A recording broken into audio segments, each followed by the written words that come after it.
নমস্কার, শুভ শুভ সন্ধ্যা। সন্ধ্যা।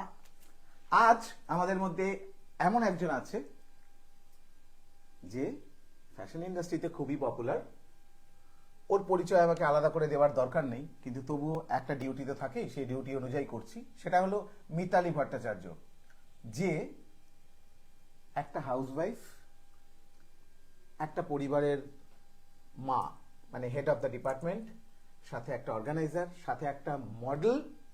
মানে শুধু মডেল না, অনেক বড় বড় কাজ করে এসছে এমন মডেল, সাথে অর্গানাইজার তো বললামই, যার রিসেন্ট আমি প্রথম কাজ দেখলাম এবং সেই কাজে দেখে আমি অন্তত অভিভূত। এবং সেদিন যারা ওখানে ছিল তারা সবাই, আমি তাদের যে রিভিউ নিয়েছি সেই রিভিউ অনুযায়ী টু মাচ। তার সাথে আজ আমরা আড্ডা মারবো। মিতালি, ইন্ট্রোডিউস। নমস্কার, আমি মিতালি ভট্টাচার্য, এক 17 বছর পুত্র সন্তানের জননী, আর কে ভালোবাসি বলবে? নাচ, গান, অভিনয়। আর আমার একটা ছোট্ট সংস্থা, যেটা ক্রিশ একাডেমি, যেখানে আমি মডেলিং, অ্যাক্টিং, ডান্স শেখাই, আর কিছু সিরিয়াল করি এবং দুটো যাত্রা লিড করছি। আর ফ্যাশন হচ্ছে আমার ছোট থেকে, আমি বনপটার একদম গ্রামের মেয়ে। ছোট থেকে ফ্যাশন মানে আমার একটু অন্যরকম ভাবে সবার সামনে আমার নিজেকে প্রেজেন্ট করব, এটা আমার ছোট থেকেই ছিল, কিন্তু সেইভাবে করতে পারিনি। আমি বিয়ের পরে আমার সমস্ত স্বপ্ন পূরণ করেছি। কত্থক, রবীন্দ্রনৃত্য দুটোতেই আমি 5th ইয়ার কমপ্লিট করেছি বিয়ের পর। তারপরে আস্তে আস্তে ফ্যাশন ইন্ডাস্ট্রিতে 2022-এ আমার পা। আর দাদার এখানে এসে মানে একটা পজিটিভ অরা বলে না, দাদার কাছ থেকে আমি সেই পজিটিভ অরাটা পাই, যেটা আমার জীবনে যত দিন আমি বাঁচবো এগিয়ে নিয়ে যাওয়ার সাহায্য করবে এই অরাটাই। সেই জন্যই এখানে আসা এবং দাদার কাছে অনেক কিছু জিনিস শেখা, জানা। আমার যেগুলো চলার পথে যেগুলো ভুল ভ্রান্তি থাকবে বা নতুন করে শেখার, সেই হিসাবে দাদার এখানে আসা, শিখতে আসা, জানতে আসা। সত্যি বলতে, যবে থেকে ওর সাথে আমার আলাপ, আমি ওকে এই প্রশ্নটা ওর কাছে রাখবো। আচ্ছা, তোর সাথে আমার কিভাবে আলাপ হয়েছিল রে? তোমার সাথে প্রথম আমার আলাপ একটা ফ্যাশন শোতে, আমি অ্যাজ এ ডিজাইনার শো দেখেছিলাম, শ্রেষ্ঠার শো। সেইখানে গিয়ে আচ্ছা, জাস্ট আমাদের এই পার্ক, এইখানে পাইক টালাতে টালাতে হ্যাঁ। হচ্ছে ইয়ে মঞ্চ, অহিন্দ্র মঞ্চ। রবীন্দ্র মঞ্চেতে প্রথম দেখা আমার, এবং আমি জাস্ট পায়ে নমস্কার করে বললাম দাদা, আর তুমি বেশ কি সুন্দর করে আমাকে তুই বলে ডাকলে। তো ওটাতেই আমার মনে হলো যে না, একটা ভালো মানুষের সাথে আমার আজকে আলাপ হলো। তারপরে আস্তে আস্তে মানে এটা তো দেখা মনে হয় বিভিন্ন 2022 শোতে, এর মনে হয় হ্যাঁ ব্যাপার। ওরকম সময় হবে। 2022। অ্যাজ এ ডিজাইনার আমি অনেকগুলো শো করেছি, তো ওখানে আমার তোমার সাথে ফার্স্ট আলাপ। তারপরে অনেকগুলো সাথে দেখা, যাক, আর এবার আমি ডিজাইনারটা বাই মিস্টেক বলতে পেরেছি। না না, মানে আসলে ওই মাল্টি ট্যালেন্টেড, আমার ম্যাম বলে আমি Yes, multi yes, talented. yes. এই জন্য একটু মাঝে মাঝে ভুল হয়ে যায়, যে আমাকে অনেকে জিজ্ঞেস করে তুমি কি করো, তো আমি ভাবি কোনটা ছেড়ে কোনটা বলবো। যাক, আমি অনেক কিছু পরিচয় বলেছি, বাট আমি আজকে ওর মাথায় একটা নতুন পরিচয় ঢুকিয়ে দিলাম। সেটা আমি আশা করছি সবকিছু ঠিকঠাক থাকলে আগামী মার্চের ফার্স্ট উইক থেকে আর একটা ফ্যাশন ইন্ডাস্ট্রিতে কফি শো আসছে, যে শোটা লিড করবে ও। থ্যাংক ইউ দাদা। আমার এই শোটা প্রথম, আমি কফি উইথ কর্ন বলে একটা শো তো সনিতে, ওটা দেখার পরে তখন থেকে না মনে হতো সেরকম একটা শোতে আমাকে ডাকবে, আমি যাব, বা এরকম একটা শো আমি হোস্টিং করব, খুব ইচ্ছা ছিল। আজ সত্যি বলছি দাদার এই পজিটিভ বড়াতে আমি আবার নতুন করে নিজেকে আর একটা ধাপ এগোতে দেখবো। একদম, মানে এই যে ও বসে আছে, ওর কথা বলার স্টাইল, সবকিছু, মানে আমি তো সবসময় এগুলো খুঁজে বেড়াই, সত্যি বলছি। মানে থ্যাংক ইউ দাদা। মানে আমার এই ইন্ডাস্ট্রিতে এসে আমি প্রচুর মানুষের ভালোবাসা পেয়েছি। নেগেটিভিটি, দেখো আমি নেগেটিভিটিটাকে মনে করি জীবনে চলার পথে আর একটা এগিয়ে যাওয়ার ধাপ। ওটা একটা হ্যাঁ, সাবজেক্ট। তো সেই জন্য আমি এত পজিটিভ অরা পেয়েছি, এত ভালো মানুষদের সংস্পর্শ ঠান্ডা পেয়েছি। জল খেলে আমাদের শরীর মন ঠান্ডা হয়, কিন্তু ঠান্ডাও তো লাগে কখনো। একদম একদম। ওসব হতেই থাকে। তো ওটা মানে মানুষের ভালোবাসাতে আমি আজ এই জায়গাটাতে, শুধুমাত্র ভালোবাসা। আর আমি ভীষণ ঈশ্বর বিশ্বাসী। একদম। আর ওনার মানে যেটুখানি হয়তো আমি, মানে আমার বাড়িতে মায়ের মন্দির আছে, আমি রোজ মাকে ভোগ দিয়েই বেরোই। আমার যদি 7টায় কল টাইম থাকে, আমি পুলিশ পাইলে আমাদের 7টায় কল টাইম থাকে, এক এক সময় সিরিয়ালে 8টায় কল টাইম থাকে, যে মাকে সেদ্ধ ভাত হয়ে দিয়েও আমি বেরোই। তো বলতে পারো ওই মায়ের ইচ্ছা আর তোমাদের ভালোবাসায় আজকে এখানে আমি। শুধু এখানে না, আরো আরো অনেক হ্যাঁ। অনেক অনেক অনেক দূর যাব। একদম। আমার দিল্লিতে 3টে ফ্যাশন শো হয়ে গেছে, গোয়া ফ্যাশন শো মন্টোসের হয়ে গেছে, এরপরে শিলিগুড়ি হয়ে গেছে, আবার আমি 24 তারিখে যাচ্ছি দিল্লি, মের 23-24 আমার আবার Delhi so as a designer. এবং আমি বেঙ্গলের জুট রিপ্রেজেন্ট করছি, এটা আমার নতুন হ্যাঁ হ্যাঁ হ্যাঁ হ্যাঁ আমি আগের দিনে ওটা একটা খুব ভালো ইভেন্ট আমি একটু পেয়েছি, খুব ওটা ভালো আমার লেগেছে আমার। বেঙ্গলের থেকে আমি দিল্লিতে ফার্স্ট রিপ্রেজেন্ট করলাম। এই বছর দিল্লিতে আমি আবার একটা নতুন কিছু বানাতে চাইছি, যেটা আমাদের বাংলার ঐতিহ্য বা বাংলার শিল্প। এবার দেখি কি করা যায়, বেদ দিয়ে বা কোন এরকম একটা কিছু ভাবছি মাথায়। যাক, আমার মাথায় অনেক কিছু আছে, আমরা এটা নিয়ে আলোচনা করি, নতুন কিছু একটা নতুন কিছু আবার আমি একদম। বেঙ্গল থেকে নিয়ে যাব দিল্লির জন্য। আমরা এসছি নতুন কিছু করতে, একদম একদম আমরা এসছি মানুষের মনের ভেতরে ছেয়ে যেতে, ঠিক ঠিক। আমাদের দেখলে যাতে কেউ ভুলতে না পারে, হ্যাঁ একদম। আমরা যাতে সব সময় আমাদেরকে নিয়েই মানুষ আলোচনা করে। হ্যাঁ, আলোচনা করলেই তো আলোচনাটা পরিধি বাড়বে, Yes, তার মানে আমারও পরিধিটা দিন দিন বাড়বে, বাড়বে। তোমার পরিধি দিন দিন বাড়বে, তো আলোচনাই হোক। আলোচনাই হোক। আজকেই আমি আমাদের পিঙ্কি, আমার বোন আছে একটা পিঙ্কি, পিঙ্কিকে আজকেই বোঝাচ্ছিলাম, দাদা আমাকে নিয়ে সবাই এরকম করছে, আমার পেছনে লাগছে হ্যান ত্যান। আমি বললাম দেখ, আলোচনা করার জন্য যোগ্যতা লাগে না, কিন্তু আলোচিত হওয়ার জন্য যোগ্যতা লাগে, তাই তো? একদম। বাস, আমরা আলোচিত হতে এসেছি। আমার একটা কথা পড়েছিলাম ছোটবেলাতে, তুমি যত আলোচনায় দাঁড়াবে তত তুমি তোমার ব্যাকগ্রাউন্ডটা ঊর্ধ্ব হবে, তো মেবি এটাই হচ্ছে। কাজ এমন করো তোমার যারা শত্রু তারাও তোমার সব থেকে বড় ফলোয়ার হোক। একদম, কারণ তারাই তো বসে থাকবে ফলোয়ার দেখার জন্য আমি কি ভালো কাজ করছি, সেটাই। কমেন্টস পড়ি। Alok Das, hello, good evening. Good evening Alok Das. Shramana Chowdhury লিখেছে, লাভ ইউ মিতাদি, love you too, love you JD বুড়ো, লাভ ইউ টু। খুব পজিটিভ, আমার ওকে খুব পছন্দ, আমার খুব কথাও শোনে এবং আমার কাছেও খুব বাধ্য মেয়ে। না, আমার এই শোতে ওর সাথে আলাপ, খুব ভালো মেয়ে, মানে এসে ও অ্যাজ এ শো স্টপার কিন্তু অনেক বাচ্চাদেরও রেডি করছিল, Ready করেছে। মানে ও পুরো শোটা না নিজের মতন করে নিয়েছিল, যে অ্যাজ এ শো স্টপার আমি একটু ঘ্যাম নিয়ে বসে থাকবো আমি দেখিনি, এত ভালো একটা পজিটিভ ওর ভেতরে দেখতে পেয়েছি আমি। থ্যাংক ইউ বাবু, এখানে আবার তোকে থ্যাংক ইউ দিচ্ছে। সত্যি আমারও প্রিয়। Pritha Banerjee, good evening. Good evening Pritha.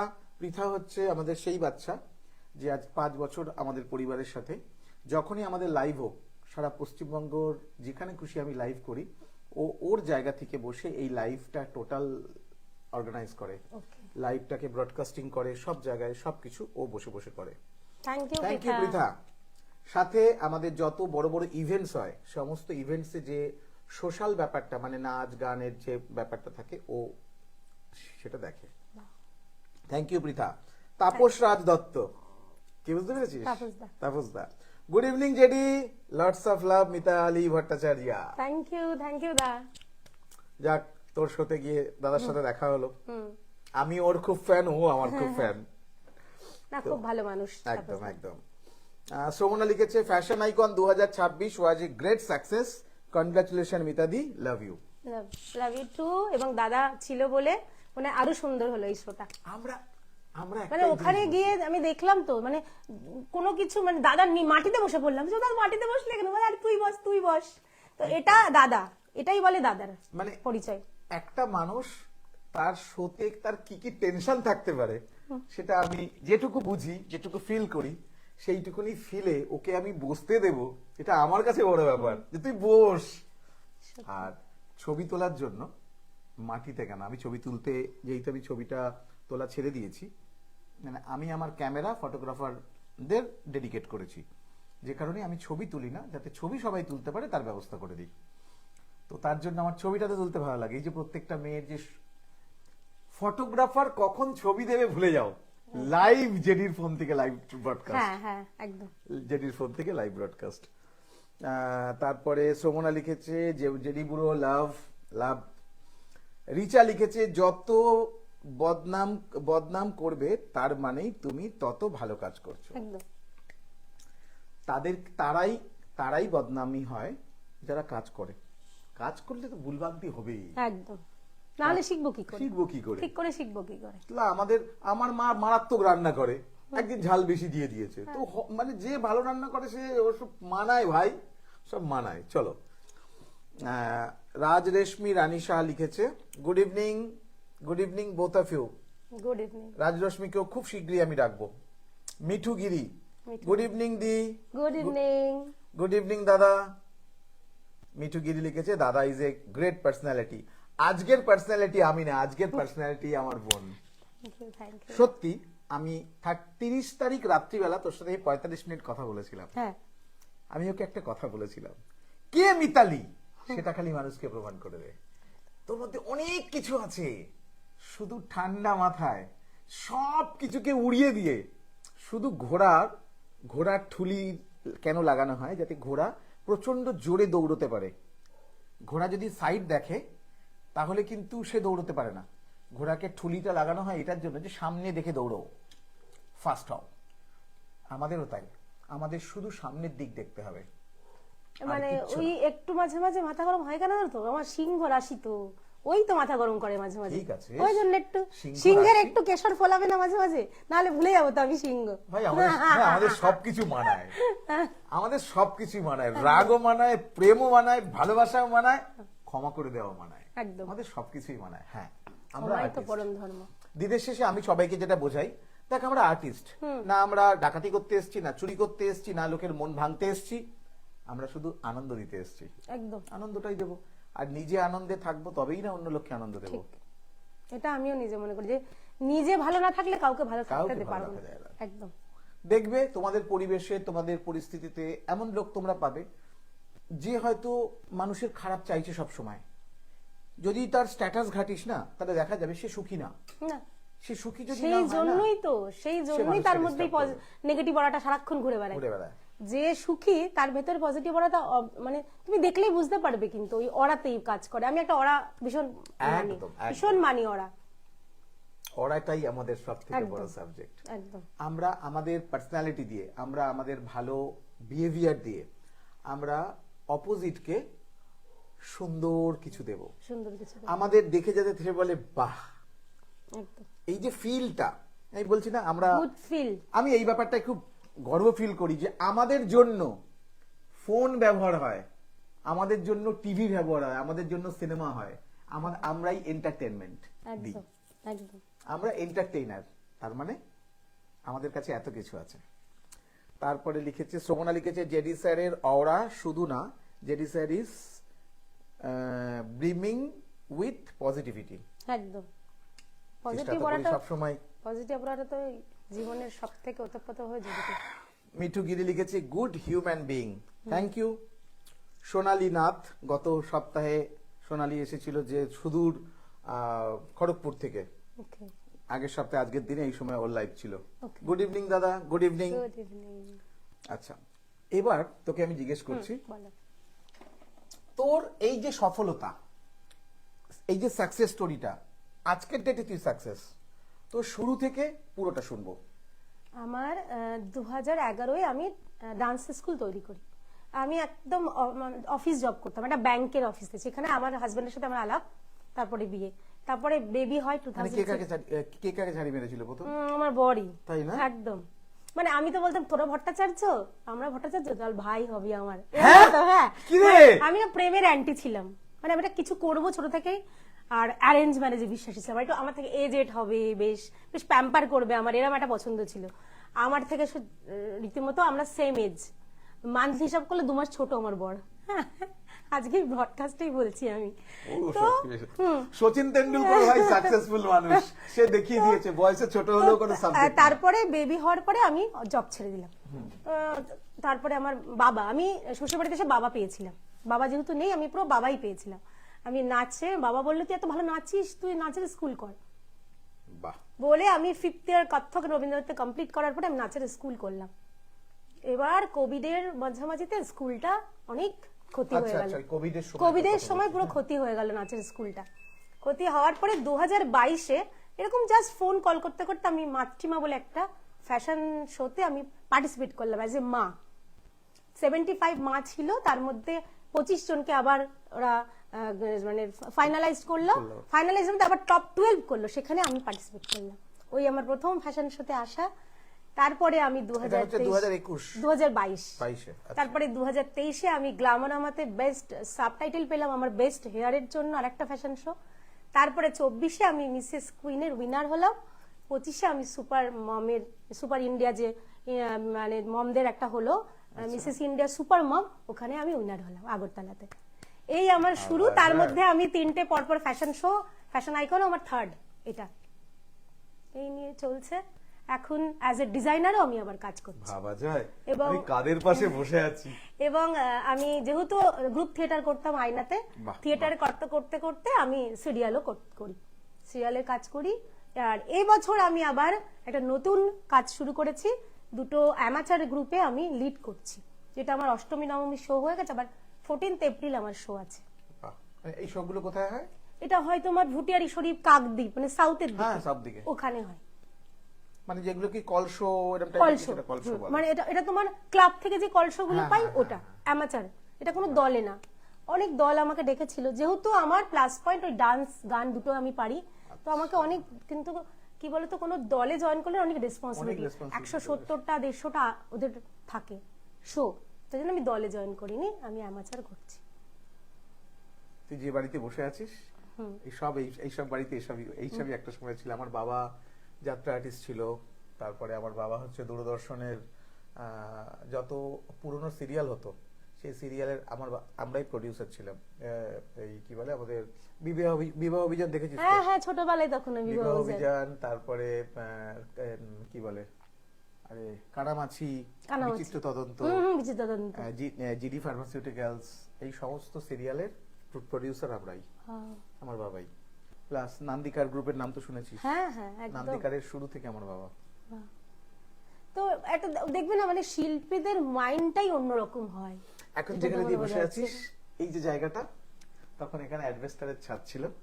এই জায়গাটাতে এমন কোন সেলিব্রিটি নেই, উৎপল দত্ত, মনোজ দত্ত, মনোজ মিত্র, মনোজ মিত্র। তারপরে অনুপ কুমার, রবি ঘোষ তখন সব আসেনি, সব ভানু একটা বন্দ্যোপাধ্যায় জুয়েল। আসেনি, সবাই এই ঘরে বসে রিহার্সাল করতো। আমার মানে আমি লাকি যে এই জায়গাটাতে আমি বসেছি, সত্যি মানে ঈশ্বরের কৃপা। যে কারণেই আমি এই লাইভ শোটাকে অন্য কোথাও নিয়ে যাচ্ছি না, কারণ আমার মায়ের কথা অনুযায়ী, বাবা আমাদের এই যে বাড়িটা, এই বাড়িটা হচ্ছে গোবিন্দের বাড়ি। তুই যেখানটা বসে আছিস ঠিক এই জায়গাটাতে প্রতি বছর দুর্গাপুজো হয়, মা ঠিক এইখানেই বসেন। তোর ঠিক পায়ের নিচটা দেখ, তাহলে বুঝতে পারবি। ওকে, তোর পায়ের নিচে যে দেখ, ঠিক মা এখানেই বসেন। যে কারণে এটা আমার কাছে একটা ভগবানের আশীর্বাদ মন্দির বলতে বলো, পারিস। এটা মন্দির আমার আমাদের। কাছে একটা ভগবানের আশীর্বাদ বলতে পারিস যে আমাদের সাথে আমার এই সিটটাতে বসে এখনো কেউ মার্কেটে পিছিয়ে যায়নি। এটা আমার একটা একদম, দেখ ভগবানের উপরে কিচ্ছু হয় না, কিচ্ছু নেই, একদম। এর উপরে কিচ্ছু হতে আমি পারে ছোট না, থেকে ভীষণ ঈশ্বর বিশ্বাসী। কিচ্ছু হতে পারে না। তার শুধু আমি আমার মায়ের এই কথাটা খালি মেনে নিয়েছি। আমি ভেবেছিলাম, আমার একটা খুব ইচ্ছা ছিল, আমি একটা জায়গা তৈরিও করেছি, কি বিশাল একটা লাইভ করার জন্য একটা জায়গা তৈরি করেছি, খুব সুন্দর। আর আমার মা বলছে, বাবা কফি উইথ জেডিটা যেটা তুই করিস, তুই যেখানে যা খুশি কর, এই শোটা এই বাড়িতেই কর, যাকে তুই মনে করবি যে তুই আকাশে তুলতে চাস। দেখো আমি তো জানতামও না যে এখানে এটা এত বড় এইগুলো আছে। আমি কিন্তু ঢুকে এসে তোমাকে বললাম কি আমার জায়গাটা এত পছন্দ হয়েছে, একটা খুব ভালো ওরা এসেই বলেছিলাম, কিন্তু আমি জানি না তখন এখানে পুজো হয় বা এখানে তোমার এত বড় একটা হিস্ট্রিক্যাল ব্যাপার আছে, কিন্তু আমি জানি না, কিন্তু আমার মনে হয়েছে। আর ওই যে ঈশ্বর, মানে ঈশ্বর মেলায় না, একদম, এইটা যে একদম। মেলানো ব্যাপারটা না, উনি সৃষ্টি করেন। একদম। আমাদের জীবনে প্রত্যেকের দেখা, প্রত্যেকের যে মুহূর্তে দেখা না, উনি তৈরি করে রাখেন আগে থেকে, যে এর সাথে তোমার এই দিন দেখা হবে, ওর সাথে তোমার এই দিন। এটা আমি খুব মানি, আমিও খুব মানি। হয়তো মেবি এই জন্যই তুমি আমাকে বোন বলো সবসময়, একদম। যে আমাদের এই মেন্টালিটি কিন্তু এক, মানে আমার মনে হয় ঈশ্বর ঠিক করে রাখেন, এর সাথে তোমার এই টাইমে মিলে দেখা হবে বা এই টাইমে তোমার মিলন হবে, এটা আমিও মনে করি। আর আমি ছোট থেকে ভীষণ ঈশ্বর বিশ্বাসী। আমিও। আমার মা আর ঈশ্বর এই দুটো ছাড়া আমার জগতের আর সবই অন্ধকার হয়ে যাবে, এই দুটো ছাড়া। আর এখন আমার ছেলে আমাকে ভীষণ অ্যাপ্রিসিয়েট করে, প্রত্যেকটা কাজে আমার ছেলে অ্যাপ্রিসিয়েট করে।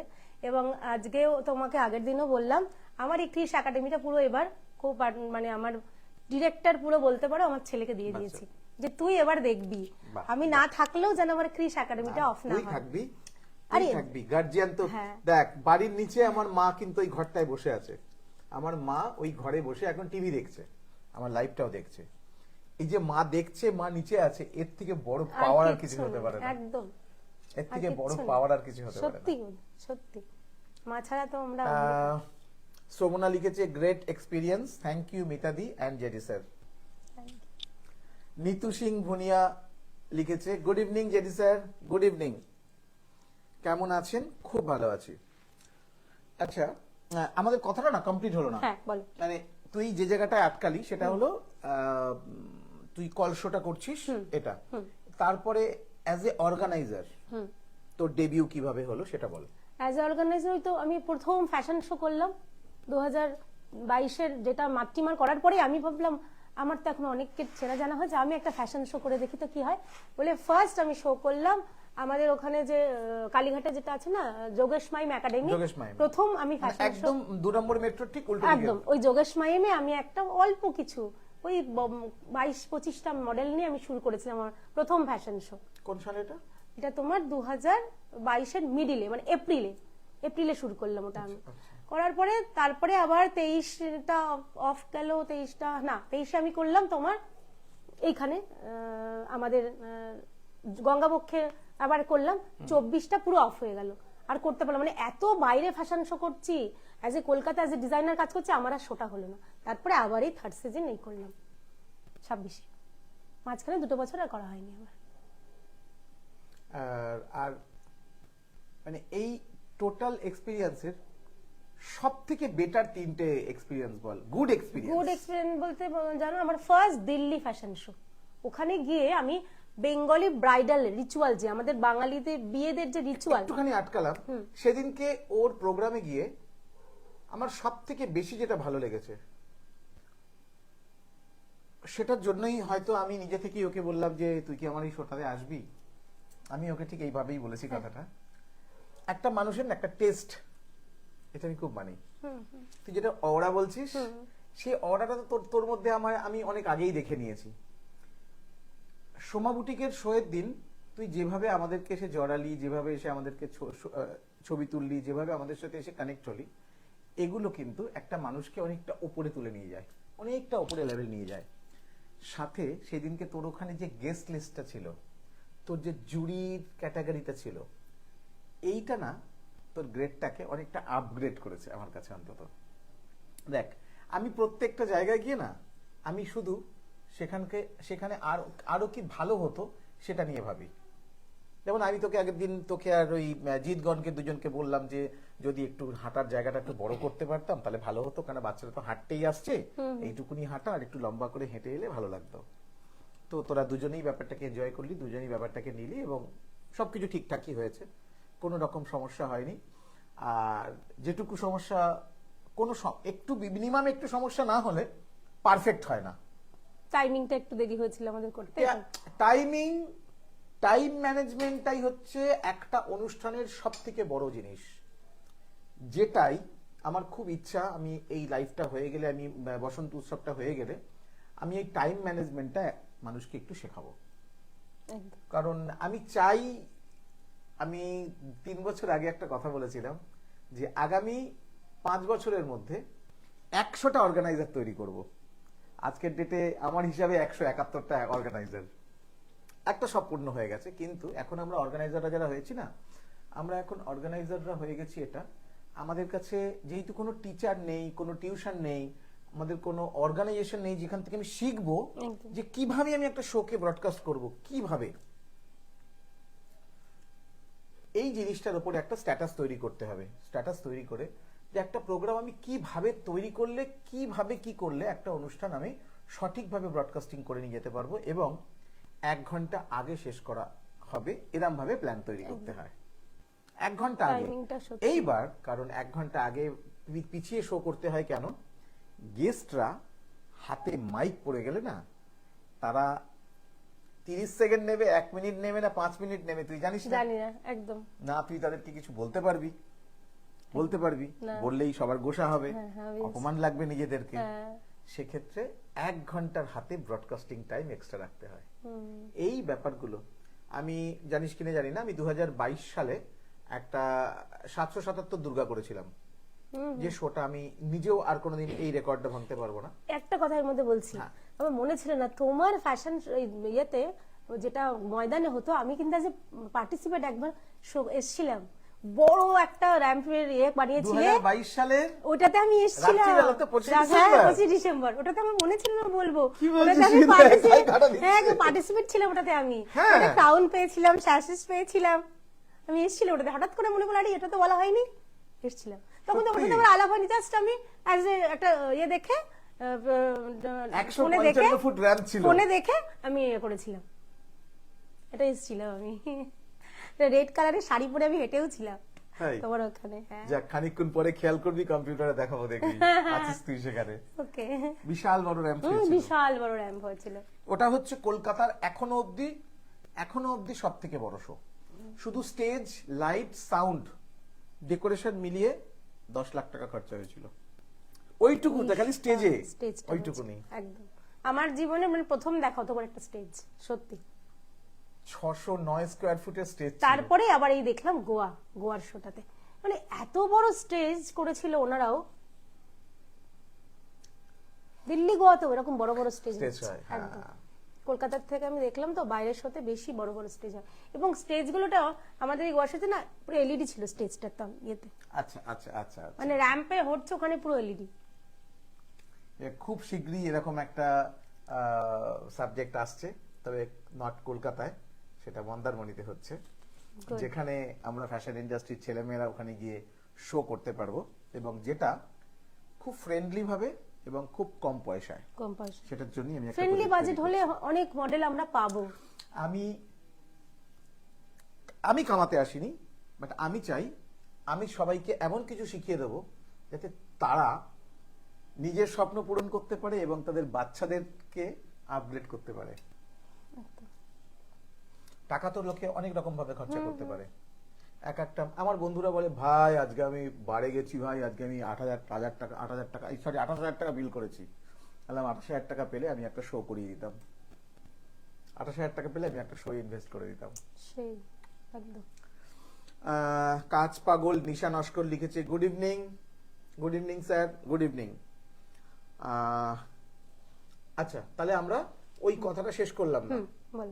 যে ওই যে যেটা বলছিলাম, তুই যেটা বলছিলি, হ্যাঁ, যেখানে আমি হ্যাঁ। কথাটা কেড়ে নিলাম, বেস্ট মোমেন্টস। বেস্ট আমার প্রথম শো বলতে পারো, ওটা আমার বেস্ট মাতৃমা। প্রথম আমি ফ্যাশন শোটা আমি জানতে পারলাম, ফ্যাশন শো কি জিনিস, ওটা আমার প্রথম। আর একটা ওই যে গোয়ার শো, ওটা আমার বেস্ট শো। আর আমি এই ফ্যাশন আইকন সিজন 3, ওটা আমার কাছে বেস্ট শো, কারণ মানে যেটা আমি লাস্ট করলাম, যেটা হ্যাঁ, মানে ওটাতে একটা মানুষ নেই, মানে কোনো মানুষকে দেখিনি যে সে অফেন্ডেড হয়ে বাড়ি গেছে। যে হয়নি, যে উইনার হয়নি সেও হাসতে হাসতে বাড়ি গেছে, যে উইনার হয়েছে সেও হাসতে হাসতে বাড়ি গেছে। তো ওটা মানে আমার একদম আমি রিভিউ নিয়ে গ্র্যান্ড নিয়েছি। সাকসেস। আমি রিভিউ নিয়েছি বলেই আমি তোকে খুব করুণ ভাবে, মানে বেঙ্গলিদের মধ্যে একটা ব্যাপার আছে, যখন মানুষ অতিরিক্ত সাকসেস পায় তখন তার মধ্যে না একটা ওই ইনস্ট্যান্ট একটা অহংকার আসে, যেটার জন্য আমি খুব কিন্তু করে তোকে কিন্তু না না না, এটা আমার কোনোদিন আসবে না। আমি এখানে সবার সামনে বলছি, এই জিনিসটা আমার নেই, অহং বোধটাই আমার ভেতরে নেই। আমি সবসময় প্রতিনিয়ত কিছু শিখি, তো যারা শেখে তাদের অহংবোধ হাসে না জীবনে। আমি রোজ শিখছি কিছু না কিছু নতুন করে। আমি যখন কোনো ফ্যাশন ইন্ডাস্ট্রিতে অ্যাজ এ পার্টিসিপেট যাই, আমার ওই ইন্ট্রোডাকশনে থাকেই আমি এখানে শিখতে এসেছি, জানতে এসেছি। গুড।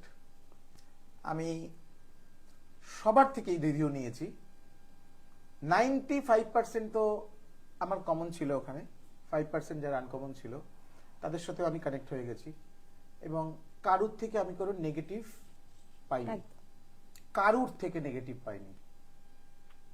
ইভেন একটি স্পেশাল চাইল্ড ওখানে ছিল, ও তো আমার মন কেড়ে নিয়েছে, এত ভালো লেগেছে ওকে আমার, ও আমাকে সেটা গোলাপ দিয়েছে। হ্যাঁ, আমার ওকে ফার্স্ট গোলাপ দিল।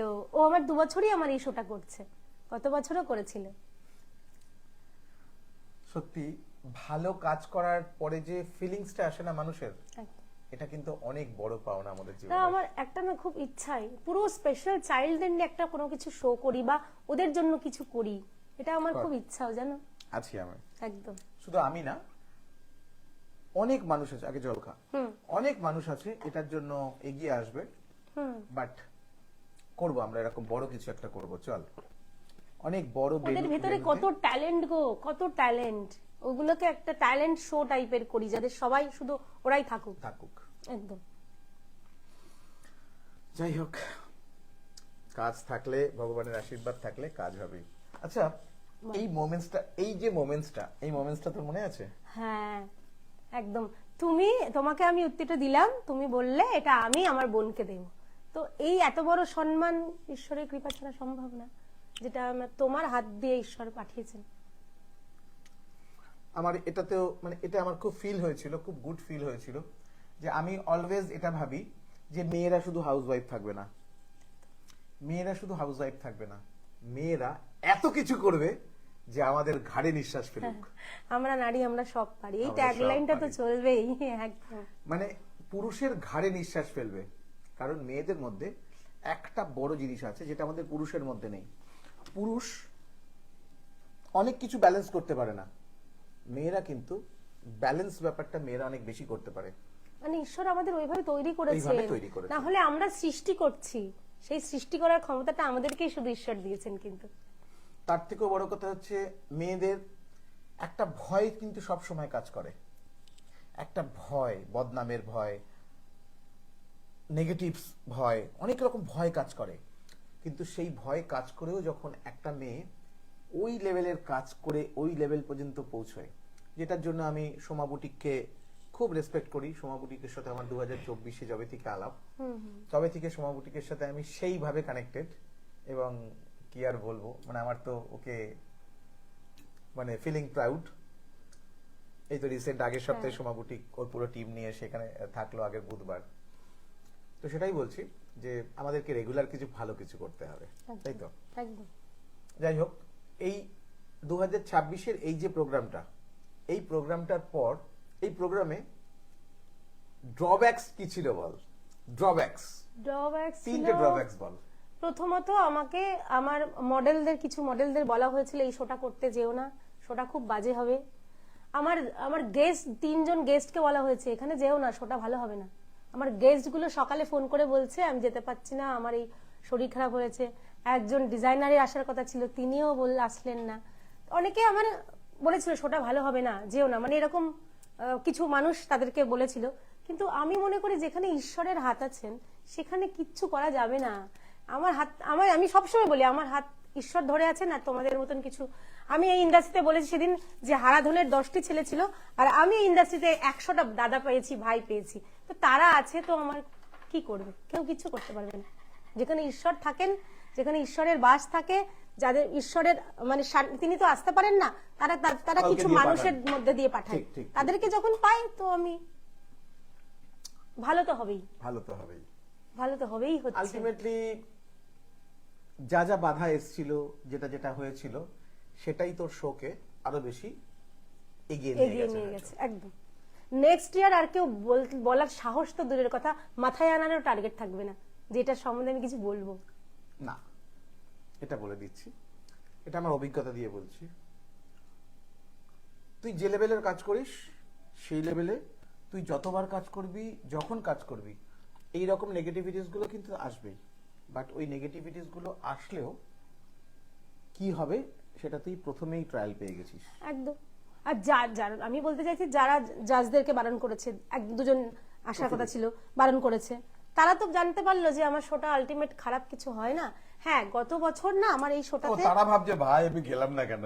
হ্যাঁ, এবার গত বছর জানো কিছু না পেরেন্টসদের আমি দেখেছি, যেই কোনো বাচ্চা হলো না ব্যাস তারা চিৎকার চেঁচামেচি শুরু করে দেয়।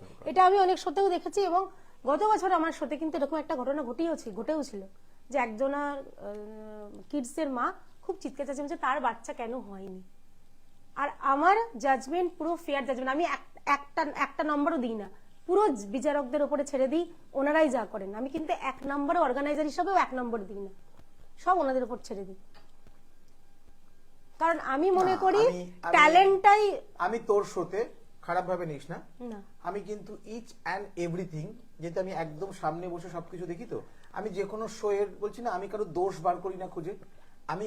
আমি এটা বার করি যে আমি মিতালিকে বলবো মিতালি পরের শোতে না শুধু এইটুকুনি একটু ঠিক করিস, আমি দোষ বার করার জন্য কোথাও তারপরে যাইনি। আমার মনে হচ্ছে টাইমটা অনেকটা দেরি হয়ে গেছিল, কারণ যারা গেস্ট এসেছিলেন না, ডিএসপি, ওনাদের আমি 1:30টা থেকে বসিয়ে রেখেছিলাম। তো ওটা আমার মনে হচ্ছে যে টাইম ম্যানেজমেন্টটা আমার একটু কম হয়েছে, টাইম ম্যানেজমেন্টটা ঠিক হয়নি। টাইম ম্যানেজমেন্টে যদি বেঠিক হয়, তাহলে যদি আধ ঘন্টার যদি বেঠিক হয়, তাহলে ইউ আর দ্য উইনার। আধ ঘন্টার মধ্যে আমার শেষ হয়ে গেছে। আধ ঘন্টা এক্সট্রা লাইন লেগেছে। হ্যাঁ, আধ ঘন্টা লেগেছে। আর একটা 7টায় জিনিস- শেষ করার কথা ছিল, 7:30টায় শেষ আর একটা করেছি। জিনিস এটা আমার স্পেশাল লেগেছে, কি বলবো, বলো।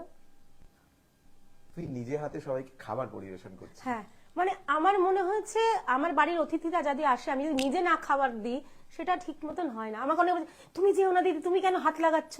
আমার মনে হচ্ছে ওই জায়গাটা আমাকে যাওয়ার দরকার। ওই জায়গাটা আমি না গেলে ঠিক সবাই সামলাতে পারবে না। মানে এবার বুঝতে পারছিস আমি তোকে কতটা ফলো করেছি। হ্যাঁ, একদম। এটা বুঝতে পারছিস আমি তোকে কতটা ফলো করেছি। বিশ্বাস কর, আমি প্রত্যেকটা জিনিস না আলাদা আলাদা করে দেখেছি। মানে আমার একটা গার্জেনের আর একটা পার্টিসিপেন্টের মা এসে আমাকে পুরো জড়িয়ে ধরলো যে আমরা অনেক জায়গায় শো করেছি ম্যাডাম, কিন্তু এরকম আন্তরিকতা আর এরকম আপনার কোনো অহংকারই নেই। বলছি, কি অহংকার, কি করব, কেন করব? মানে আপনি নিজে হাতে খাবার দিতে শুরু করে দিলেন, হাত ধুয়ে নিয়ে, মানে কাপড়টা কোমরে গুজে আমি হাত দিয়ে রীতিমতো রেডি করেছি খাবারগুলো। দেখেছি, সবকিছু ফলো করেছি। তো ওটা মানে সত্যি। আমি সবার সাথে মিশেছি, সবার সাথে গল্প করেছি, সবার সাথে কথা বলেছি, সবার কাছে গেছি, কিন্তু আমার মানে দেখ, আমি আমি যখন তোকে প্রাউডলি বোন বলেছি না, তখন আমি তোর সাথে আমি নিজেকে অহংকার করবো, সেটা একটা নর্মাল ব্যাপার। যে দেখছিস দেখ ভাই নিজে খাবার দিচ্ছে, দেখ। আমি এবং বিরক্ত না হয়ে ওটাও বলছিল অনেকে, বিরক্ত না এত তুমি এত মাথা কুল রাখো কি করে? আমি বললাম, ওই যে ওপরওয়ালাকে আমি প্রচন্ড ভালোবাসি, আর ওনার উপরেই সব ছেড়ে দিয়েছি, উনিই সব করিয়ে দেন। আমি 2025-এর 30শে ডিসেম্বর রাত্রিবেলা তোকে ঠিক আমি এইটাই বুঝিয়েছি। হ্যাঁ, তুমি যে ঠান্ডা দেখো দাদা, আমি বলছি না, তুমি যদি ভালোবাসে আমাকে বলো না যে তুমি সারাদিন এইখানে এটা করে দে, আমি করে দেবো। কেউ যদি এই মানে বাজে ব্যবহার, আমি ওটা নিতে পারি না। ভুল ব্যবহার, এটা আমি নিতে পারি না। আমার নামে ভুল কথা, এগুলো আমি নিতে পারি, যেটা আমি নই। আর আমি ভীষণ না মিথ্যা কথা একদম পছন্দ করি না, আমি নিজেও বলিও না, নিজে বলিও না, পছন্দ করি। এই কথাগুলো যখন আসে তখন একটু খারাপ লাগে। আর যারা বলে দিদি, তারাই আবার উল্টা কথা বলছে, তার মানে ওরা দিদি বোন এই ব্যাপারটা জানেই না, বোঝেই না। তাহলে তাই মনে করবো আমি, যে দিদি বলে পেছনে আমার নামে নিন্দা করে। রিসেন্ট আমি একটা স্টোরি দিয়েছিলাম, একটা পোস্ট করেছিলাম, সেই পোস্টার মধ্যে ছিল সবার কাছে নিজেকে প্রমাণ করার দরকার নেই, যদি তুমি জানো তুমি সঠিক, বাস সেটাই যথেষ্ট। তোকে নিয়ে কেউ যদি খারাপ কথা বলে, তুই খারাপ হয়ে গেছিস? না, হসনি তো? না। যদি না হোস, তাহলে সেটাতে আমি রেগে যাব কেন? ওই মানে হয় না, মানে আমাদের তো অনেকগুলো রিপুগুলো আছে, সেই রিপুগুলো মাঝে মাঝে ওই বলে না কেমিক্যাল লোচা হয়, তো কেমিক্যাল লোচা হলে তো একটু আধটু রিয়াকশন হবেই। এটা মানে আমার ফল না, এটা কেমিক্যাল লোচার ফল, বুঝলে? আমি এত জ্ঞান দিচ্ছি, আমার মতন মাথা গরম লোক পৃথিবীতে কম ছিল। আমি আমার মাথা গরমের জন্য আমার যে নিজের বোন মৌমিতা, আজ 12 বছর আমার বোনের সাথে আমার সম্পর্ক নেই। আমার বোন অস্ট্রেলিয়াতে থাকে, 2টো বাচ্চা, অস্ট্রেলিয়াতে এখনো বিজনেস এন্টারপ্রেনার হয়েছে। লাস্ট বছর বিশাল ব্যবসাপাতি করে ফেলেছে, ওখানে 10 কোটি টাকার বাড়ি কিনেছে, 30খানা উবেরের মালিক ওরা, প্লাস একটা বুটিক করেছে, যে বুটিকে ওদের যা টার্নওভার এবছর, তাতেও বিজনেস এন্টারপ্রেনার ওমেন্স হয়েছে। তার সাথে আমার সম্পর্ক নেই, শুধুমাত্র আমার রাগের জন্য। ওটা কন্ট্রোল হচ্ছে আস্তে আস্তে রাগটা কন্ট্রোলের জন্য আমি প্রতি সপ্তাহে শনিবার উপোস করি, উপোস করে কালীঘাটে পুজো দিতে যাই। মনের নামে না নিজে?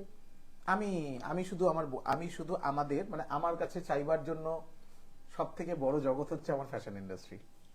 এই ইন্ডাস্ট্রিতে আমাকে কেউ চিনুক না চিনুক, এই ইন্ডাস্ট্রির জন্য কেউ যদি নিঃস্বার্থভাবে প্রতিদিন প্রেয়ার করে, তুমি তো আমার শোতেও তো পুজো করে নিয়ে আসলে প্রসাদ। আমি তোর নামে পুজো দিয়ে সবাইকে আমার ছেলে বললো যে সবাইকে প্রসাদ দিল, মিতালি ভট্টাচার্যর নামে পুজো দিয়ে সেই প্রসাদ নিয়ে গিয়ে ওই যার মায়ের কথা বলছিলাম, এই বর্ণগরে থাকে, ওর নামটা ভুলে যাচ্ছি, ওর মাকে বললাম দিদি সবাইকে প্রসাদ দিই। হ্যাঁ বললো, আমার ছেলেও বললো। সফলতা আসতে দেরি হয়, কিন্তু সফলতা পরে যখন আমরা পৌঁছে যাই তখন আমাদের নিজেদেরকে ব্যালেন্স করতে হয়। আর সফলতা ঠিক দিলে চলবে না, মনে করতে হবে যে পরের স্কিমটাতে যাতে আরো কিছু আরো করতে কিছু পারি। করতে হবে। আবার নতুন কিছু নিয়ত শিখি। আমি তো নিয়ত শিখতে চাই। আমি কিছুই জানি না, আমাকে শেখাও সবাই। একটা বাচ্চাও যদি আমাকে কিছু শেখায় না, যে ওর ভেতরে ওই গুণটা আমার দরকার, আমি তাতেই রাজি, যে ওর কাছ থেকে আমি এইটা পেলাম। এই ব্যাপারটা আমার ছোট থেকেই, আমি ভীষণ শিখতে ভালোবাসি। মানে স্কুল লাইফেও আমি কিন্তু ওই 1 থেকে 10-এর মধ্যে কখনো ছিলাম না। অঙ্কে প্রণাম করতাম, ঠাকুর 20 পাইয়ে দেবো, অন্যান্য গুলোতে আমি অন্যান্য গ্রুপে উঠিয়ে দেবো, মানে এরকম ছিলাম। কিন্তু টিচাররা প্রত্যেকে মিতালি, কারণ খোখো খেলতাম, নাচ করতাম, গান করতাম, মাটি কোপাতে হবে, চলো মিতালি চল কাপড় কাটবি। এই আমি লাস্ট বেঞ্চারই মেয়ে, কিন্তু বাট ম্যামরা কিন্তু আমাদের এখনো এটা কিন্তু ভালোবাসে। ঘটনা, যত জীবনে আমি ব্যাক বেঞ্চার দেখেছি, কাউকে আমি জীবনের পড়াশোনা ইতিহাসে ব্যাক করতে বেঞ্চার ভালো- দেখিনি। পড়াশোনা করতে ভালোই লাগতো না, নাচতে ভালো লাগতো, গাইতে ভালো লাগতো। আমার মেয়েও একই কথা বলে। মানে আমি বইয়ের মধ্যে চাঁদ মামা নিয়ে পড়তাম। মা পড়ছিস? এই চাঁদ মামাদি পড়েছিস? বিভৎস চাঁদ মামার ফ্যান ছিলাম আমি।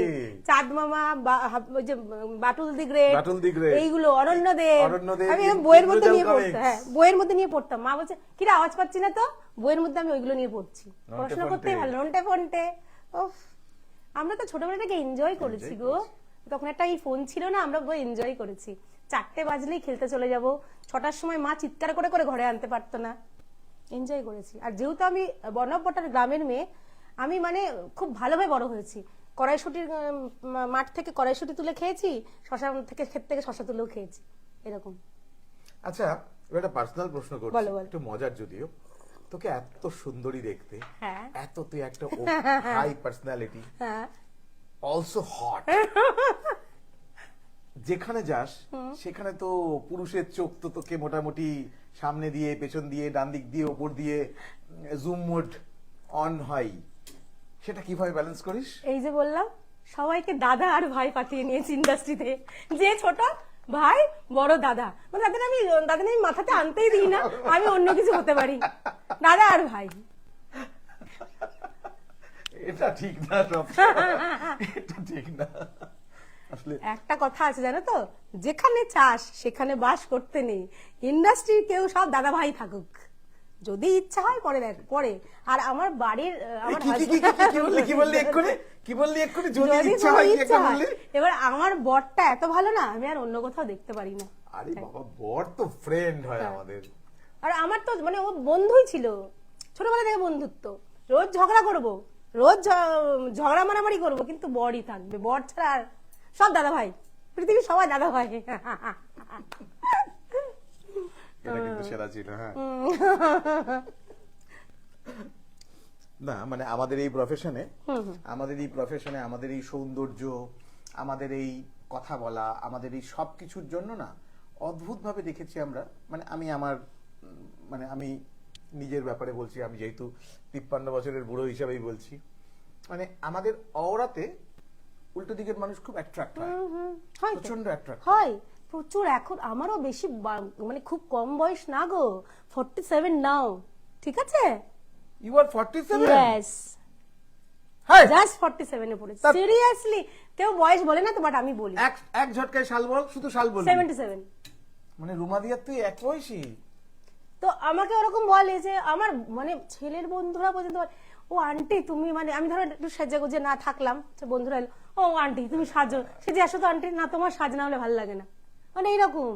মানে সবাই আমার ফ্যান। ইউ আর 47 বস। তো হয়, দিল্লিতে গেছি শো করতে, ব্যাস ওখানে কতগুলো লোকজন পুরো একদম অড়া নিয়ে দাঁড়িয়ে আছে, এই অড়াটাকে ধরতে হবে। বাট ওই যে দাদা, আমি তো দাদাতেই মেরে দিই। শুধু দাদা না, ও দাদা, ও দাদা। ও দাদা সাবজেক্ট এটা। Good good good. এই বললাম আমাদেরকে সবকিছু ব্যালেন্স করেই চলতে হবে, কারণ আমাদের কাজটা ভুললে, কারণ আমরা নারী, আমরা সব পারি। ব্যালেন্সিং আমাদের লাইফ। এই খানিকক্ষণ আগে যেটা আমি বলছিলাম যে আমাদেরকে ব্যালেন্স করেই চলতে হয়, এটা কিন্তু ঘটনা। আমি জীবনে ভালো পড়াশোনা করেনি, পড়াশোনায় ভালো না, ব্যাক বেঞ্চার, ভুলভাল, স্কুলে প্রচুর ঝামেলা করেছে, প্রচুর মার খেয়েছে, শাস্তি পেয়েছে। আমি সেই মানুষগুলোকে কোনোদিন দেখলাম না যে তারা জীবনে কিছু করেনি। তারাই সব থেকে বেশি কান্ধ কিছু করতে পারে। দাঁড়িয়েছি, ইংলিশ পড়া করে আসিনি ম্যাম, কান্ধ দাঁড় করে দিল বাইরে। আর আমাদের বন্ধুদের এমন একটা বন্ডিং ছিল, ও দাঁড়িয়েছে তো আমিও বলবো না, ম্যাম আমি দিদিমণি, আমরা তো দিদিমণি বলতাম। পড়া করিনি, কে কে পড়া করিনি বাইরে যা, যে পড়া করেছে সেও বাইরে দাঁড়িয়ে এলো, তুই একা দাঁড়াবি আমিও দাঁড়াই বলে কান্ধ ধরে দাঁড়িয়ে গল্প করছে ওখানে। এরকম আমরা মজা করেছি স্কুল লাইফ। আমাদের যুগটা ছিল, সত্যি একদম। সত্যি ছিল। মিষ্টি দত্ত কর লিখেছে, কেমন আছো বিতালি দি অ্যাঞ্জেলি দা? মিষ্টি খুব দত্ত কর ভালো, লিখেছে। খুব ভালো আছি। হ্যাঁ রে মিষ্টি, তুইও খুব ভালো ভালো আছি। থাকিস। কথার ফাঁকে ঝপ করে বলে ফেলি, কলকাতা বসন্ত উৎসব 28শে ফেব্রুয়ারি এবং 1 মার্চ কলকাতা ময়দানেই হচ্ছে। সবাই এসো প্রতি বছরের মতন। আমি হয়তো আলাদা করে সবাইকে নিমন্ত্রণ ওই ধরে ধরে করতে পারি না, কারণ আমি খুব ডিস্টার্ব থাকি, কারণ আমাকে প্রতিদিন অন্ততপক্ষে 2 থেকে 3টে জায়গায় আমাকে যেতে হয়। নিজের ব্যবসাপাতি, নিজের পরিবার সবকিছু ম্যাচ করে আমি আলাদা করে যেটা আগে নিমন্ত্রণ করতাম সবাইকে, সেটা আমি করতে পারি না। বাট বসন্ত উৎসব হচ্ছে একটা মিলন উৎসব, যেখানে জয়ন্ত দাশগুপ্ত বা জেডি স্যার বা জেডি বুড়ো তার এখানে কোনো ভূমিকা নেই। এখানে ভূমিকা তোমরা এসো, ওই দিনটা, ওই 2টো দিন ফটোগ্রাফার, মডেল, মেকআপ আর্টিস্ট নিজেদের মার্কেটিং করে বেরিয়ে যাও। গত বছর গেছিলাম, আমার খুব ভালো লেগেছিল। গেছিলি? হ্যাঁ, গত বছর আমরা সিকোয়েন্স করেছিলাম ওখানে। হ্যাঁ হ্যাঁ হ্যাঁ, তুই ওই তুই ওই সোমাবুটিকের সঙ্গে না না সোনালির না, সাথে? আমার আলাদা সে সোনালি।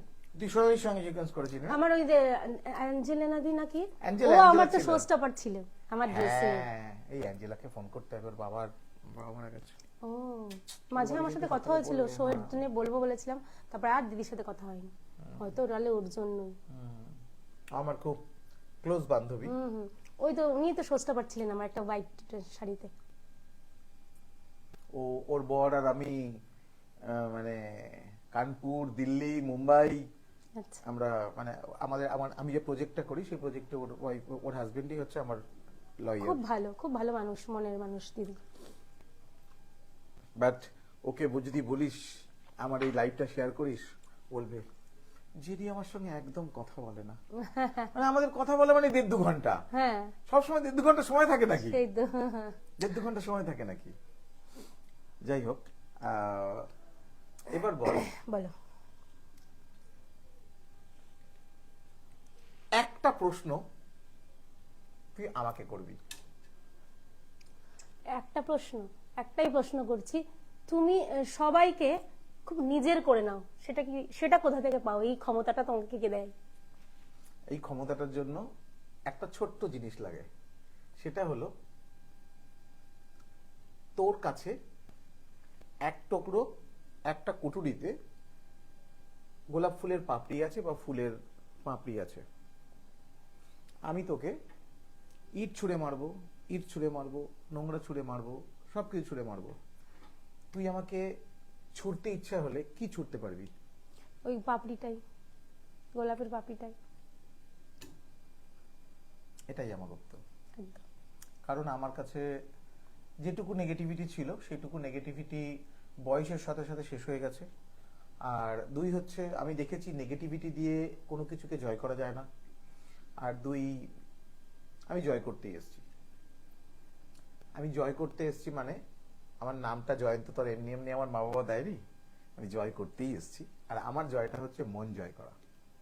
আমি প্রথম যেদিন থেকে তোমার ওই আলাপ ওখান থেকে দেখে এসেছি যে তুমি খুব কাছে নিজের মতন করে তুই ডাকটা, আমি তোমাকে বলেও ছিলাম, তুমি আমাকে তুই ডেকেছো না, ওটাতে আমার খুব ভালো লাগে। যে তুই মানে কি একদম দাদা, মানে হয় না দাদা বোনের যে সম্পর্কটা, ওইটা কিন্তু ওই সম্বোধনটা থেকেই আসে। আমার ছোট মামার নাম জয়ন্ত প্রসাদ ব্যানার্জি, মানে আমি তো ছোট থেকে বড় মামার বাড়িতে বড় হয়েছি, তো ওই মামা বলতে পারলো, আমার বাবা তো নেই, মামাই ছিলেন আমার বাবা। যাক, তুই জয়ন্ত নামের সাথে খুব কানেক্টেড তার মানে। একদম। যাই হোক, আমি তোকে উত্তর দিতে পেরেছি আশা করি। একদম। এবার বল, 2026-এর তোর প্রজেক্ট কি? মানে 2026টাকে তুই, 2026 কিন্তু আমাদের সাল, মানে আমাদের এই যারা এই প্রফেশনে আছে, হ্যাঁ, এই প্রফেশনের সাল কিন্তু। Fashion। 2026টাকে তুই কিভাবে? আমার তো ওই প্রথম এই একটা শোটা যেটা করলাম ফ্যাশন আইকন, খুব ভালোভাবে তোমাদের আশীর্বাদে হলো। এরপরে আমার দিল্লি শো আছে এপ্রিল 23-24, ওটাতে যাব। তারপরে আমার এক বন্ধুর প্রজেক্ট আছে, ও বলল যে গোয়া ফ্যাশন করবে, তো ওটাতেও আমার এরপরে আছে কাজ। আচ্ছা আচ্ছা। আর এমনি মানে ছোটখাটো এই যে ছোটখাটো আমারও মানে না। এই যে শুট গুলো হয় না, এই যে আমার shoot, ওই ক্যালেন্ডার শুট হয়, মানে আমার যারা উইনার হয়েছে তাদেরকে তো আমি একটা ফ্রি শুট দিই, আচ্ছা, যেটা আমার ইংরেজি ক্যালেন্ডার হয়ে গেছে, তো বাংলা ক্যালেন্ডারে ওরা ফ্রি পাচ্ছে। আর একটা আমি করি ম্যাগাজিন করি, মানে আমার তো ড্রেস নিয়েও রিলেটেড, তো ওই ড্রেসগুলোটা একটা ম্যাগাজিন করি প্রত্যেক বছর, তো ওই ম্যাগাজিন শুটটা ওরা ফ্রি পায়। বাহ, এই দুটো শুট আমার ফ্রি পায় ওরা যারা উইনার হয়। তো ওই কাজগুলো আছে। নেক্সট কাজটাই ওটাই বড় কাজ আমার, দিল্লি ফ্যাশন শো। মানে ওটা তো তোর শো, মানে তুই ওটাকে আমি পার্টিসিপেট ওটাতে অ্যাজ এ ডিজাইনার যাচ্ছি। ও ডিজাইনার যাচ্ছিস? ওখানে মানে আচ্ছা, ওখানে বিভিন্ন জায়গা থেকে ডিজাইনার আসে। আচ্ছা আচ্ছা। গত বছরও 300টা ডিজাইনার এসেছিল, মানে এমনকি কুয়েত থেকেও ডিজাইনার আসে, দুবাই, কুয়েত, দিল্লি, ব্যাঙ্গালোর এরকম আসে। ওটা আমি এটা 2 বছর করলাম, আবার এই বছরেও যাচ্ছি। ওরা 6 মাস অন্তর অন্তর এই শোটা হয়। 6 মান্থ অন্তর অন্তর হয়। আমার এটা নিয়ে থার্ড শো দিল্লি। আর রবিরা জুরিয়া, উনি ডিজাইনার, উনিও একজন ডিজাইনার। এত অসাধারণ শো করে, মানে কারোর ভেতরে এইটুখানি প্রশ্ন আসে না যে এটা হলো না কেন। 250-300টা ডিজাইনার মানে শো মানে। আর আমার প্রথম আমি যখন দেখলাম ওই 300টা ডিজাইনারের মধ্যে আমার একটা ছবি, এবং কলকাতা থেকে আমি একা গেছিলাম। আর গোয়াতে রায় কিশোরী দি আছে, রায় কিশোরী দি আর আমি দুজন গেছিলাম কলকাতা থেকে গোয়া শোটাতে। মন্টোসের খুব বড় একটা শো হয় গোয়াতে, মন্টোস। তাহলে আমরা আগামী মার্চ মাসে খুব শুভ একটা দিনে মিতালির প্রথম শো মিতালি হোস্টিং করবে। সেই শোতে আমার একটা ইচ্ছে রইল, আমি সেদিনকে তোর ওখানে ডিওপি হিসাবে ক্যামেরার পেছনে থাকবো। মানে এটা তো আমার কাছে মানে একটা বড় আশীর্বাদ। এরকম একটা শো বললাম আমি প্রথমেই, যে যখন দেখতাম টিভিতে ওই কফি উইথ কর্ন, আমার তখন থেকে একটা ইচ্ছা ছিল, এবং আজ এখানে আমি আসলাম এবং তুমি আমাকে এত বড় একটা দায়িত্ব দিচ্ছ যে তুইও এই শোটাকে কর। Yes. তো এর উপরে আর কিছু নেই, মানে এটা আমার 2026 এর একটা মানে একটা উইশ পূর্ণ হলো মনে হলো। একদম হবে। আমারও ইচ্ছে করে যে কেউ একটা শো করবে, সেখানে আমিও গিয়ে একটুখানি নিজের কথা বলবো। একদম। যে সুযোগটা First আমি শোটা সব তুমি। সময় চেষ্টা করি যে যাতে এটা হয়, একদম। বাট তোর মধ্যে মিনিমাম ল্যাক নেই, মানে তুই যখন ভেবেছিস করবো তো করবি। আমি এটা নিয়ে উঠে পড়ে লাগলাম আজকের পর থেকে, এবং খুব ভালো একটা দিন ম্যানেজ করে একটা বার করে সেই দিনটাতে আমরা এই শোটা করব। তার জন্য একটা সুন্দর লোগো তৈরি হবে, একটা সঠিক একটা নাম তৈরি হবে, সব কিছু আমরা 1 মাসের মধ্যে করে আশা করছি আমরা 10ই মার্চের মধ্যে কোনো একটা। তোর কি বারে জন্ম? আমার স্যাটারডে। স্যাটারডে জন্ম, তো স্যাটারডে হলে আমার সাথে কনফ্লিক্ট হয়ে যাবে। তোর তো অফিস দুপুরবেলা চলে না? হ্যাঁ। তোর শোটা না দুপুরবেলা কর, ওকে। তাহলে না অনেক মানুষ আসতে পারে। কেন বলতো, এই রাত্রিবেলার শোটা আমি যেহেতু ব্যবসা করি, আমাকে তো দুপুরবেলাটা ব্যবসা করতে হয়, যে কারণে আমার রাত্রিবেলার শোটার জন্য আমার একটা নিজস্ব চিন্তা থাকে। যে এই যেমন কালকে তোকে বলছিলাম যে তোকে পৌঁছে, তুই যখন ততক্ষণ না বাড়ি গিয়ে পৌঁছবি, ততক্ষণ আমি যে ফোন করবো, কিরে পৌঁছেছিস। সুতরাং হ্যাঁ, দুপুরে হলে ভালো। যেহেতু তুই দুপুরবেলা, তুই যদি 3টে থেকে 4টে শোটা করিস, তাহলে তোর মানে ওই সময়টা মানুষ খুব ভালো দেখে, সেটা আমরা একটা দারুণ করে প্ল্যান করব, এবং অ্যাজ আর্লি অ্যাজ পসিবল শোয়ের একটা আমার উইশ পূর্ণ হবে। লোগোটাও আমরা, শোয়ের যে নাম হবে, লোগোটা হবে, সেটা নিয়ে আমরা একটা সুন্দর একটা ব্রডকাস্টিং প্রোগ্রাম করব।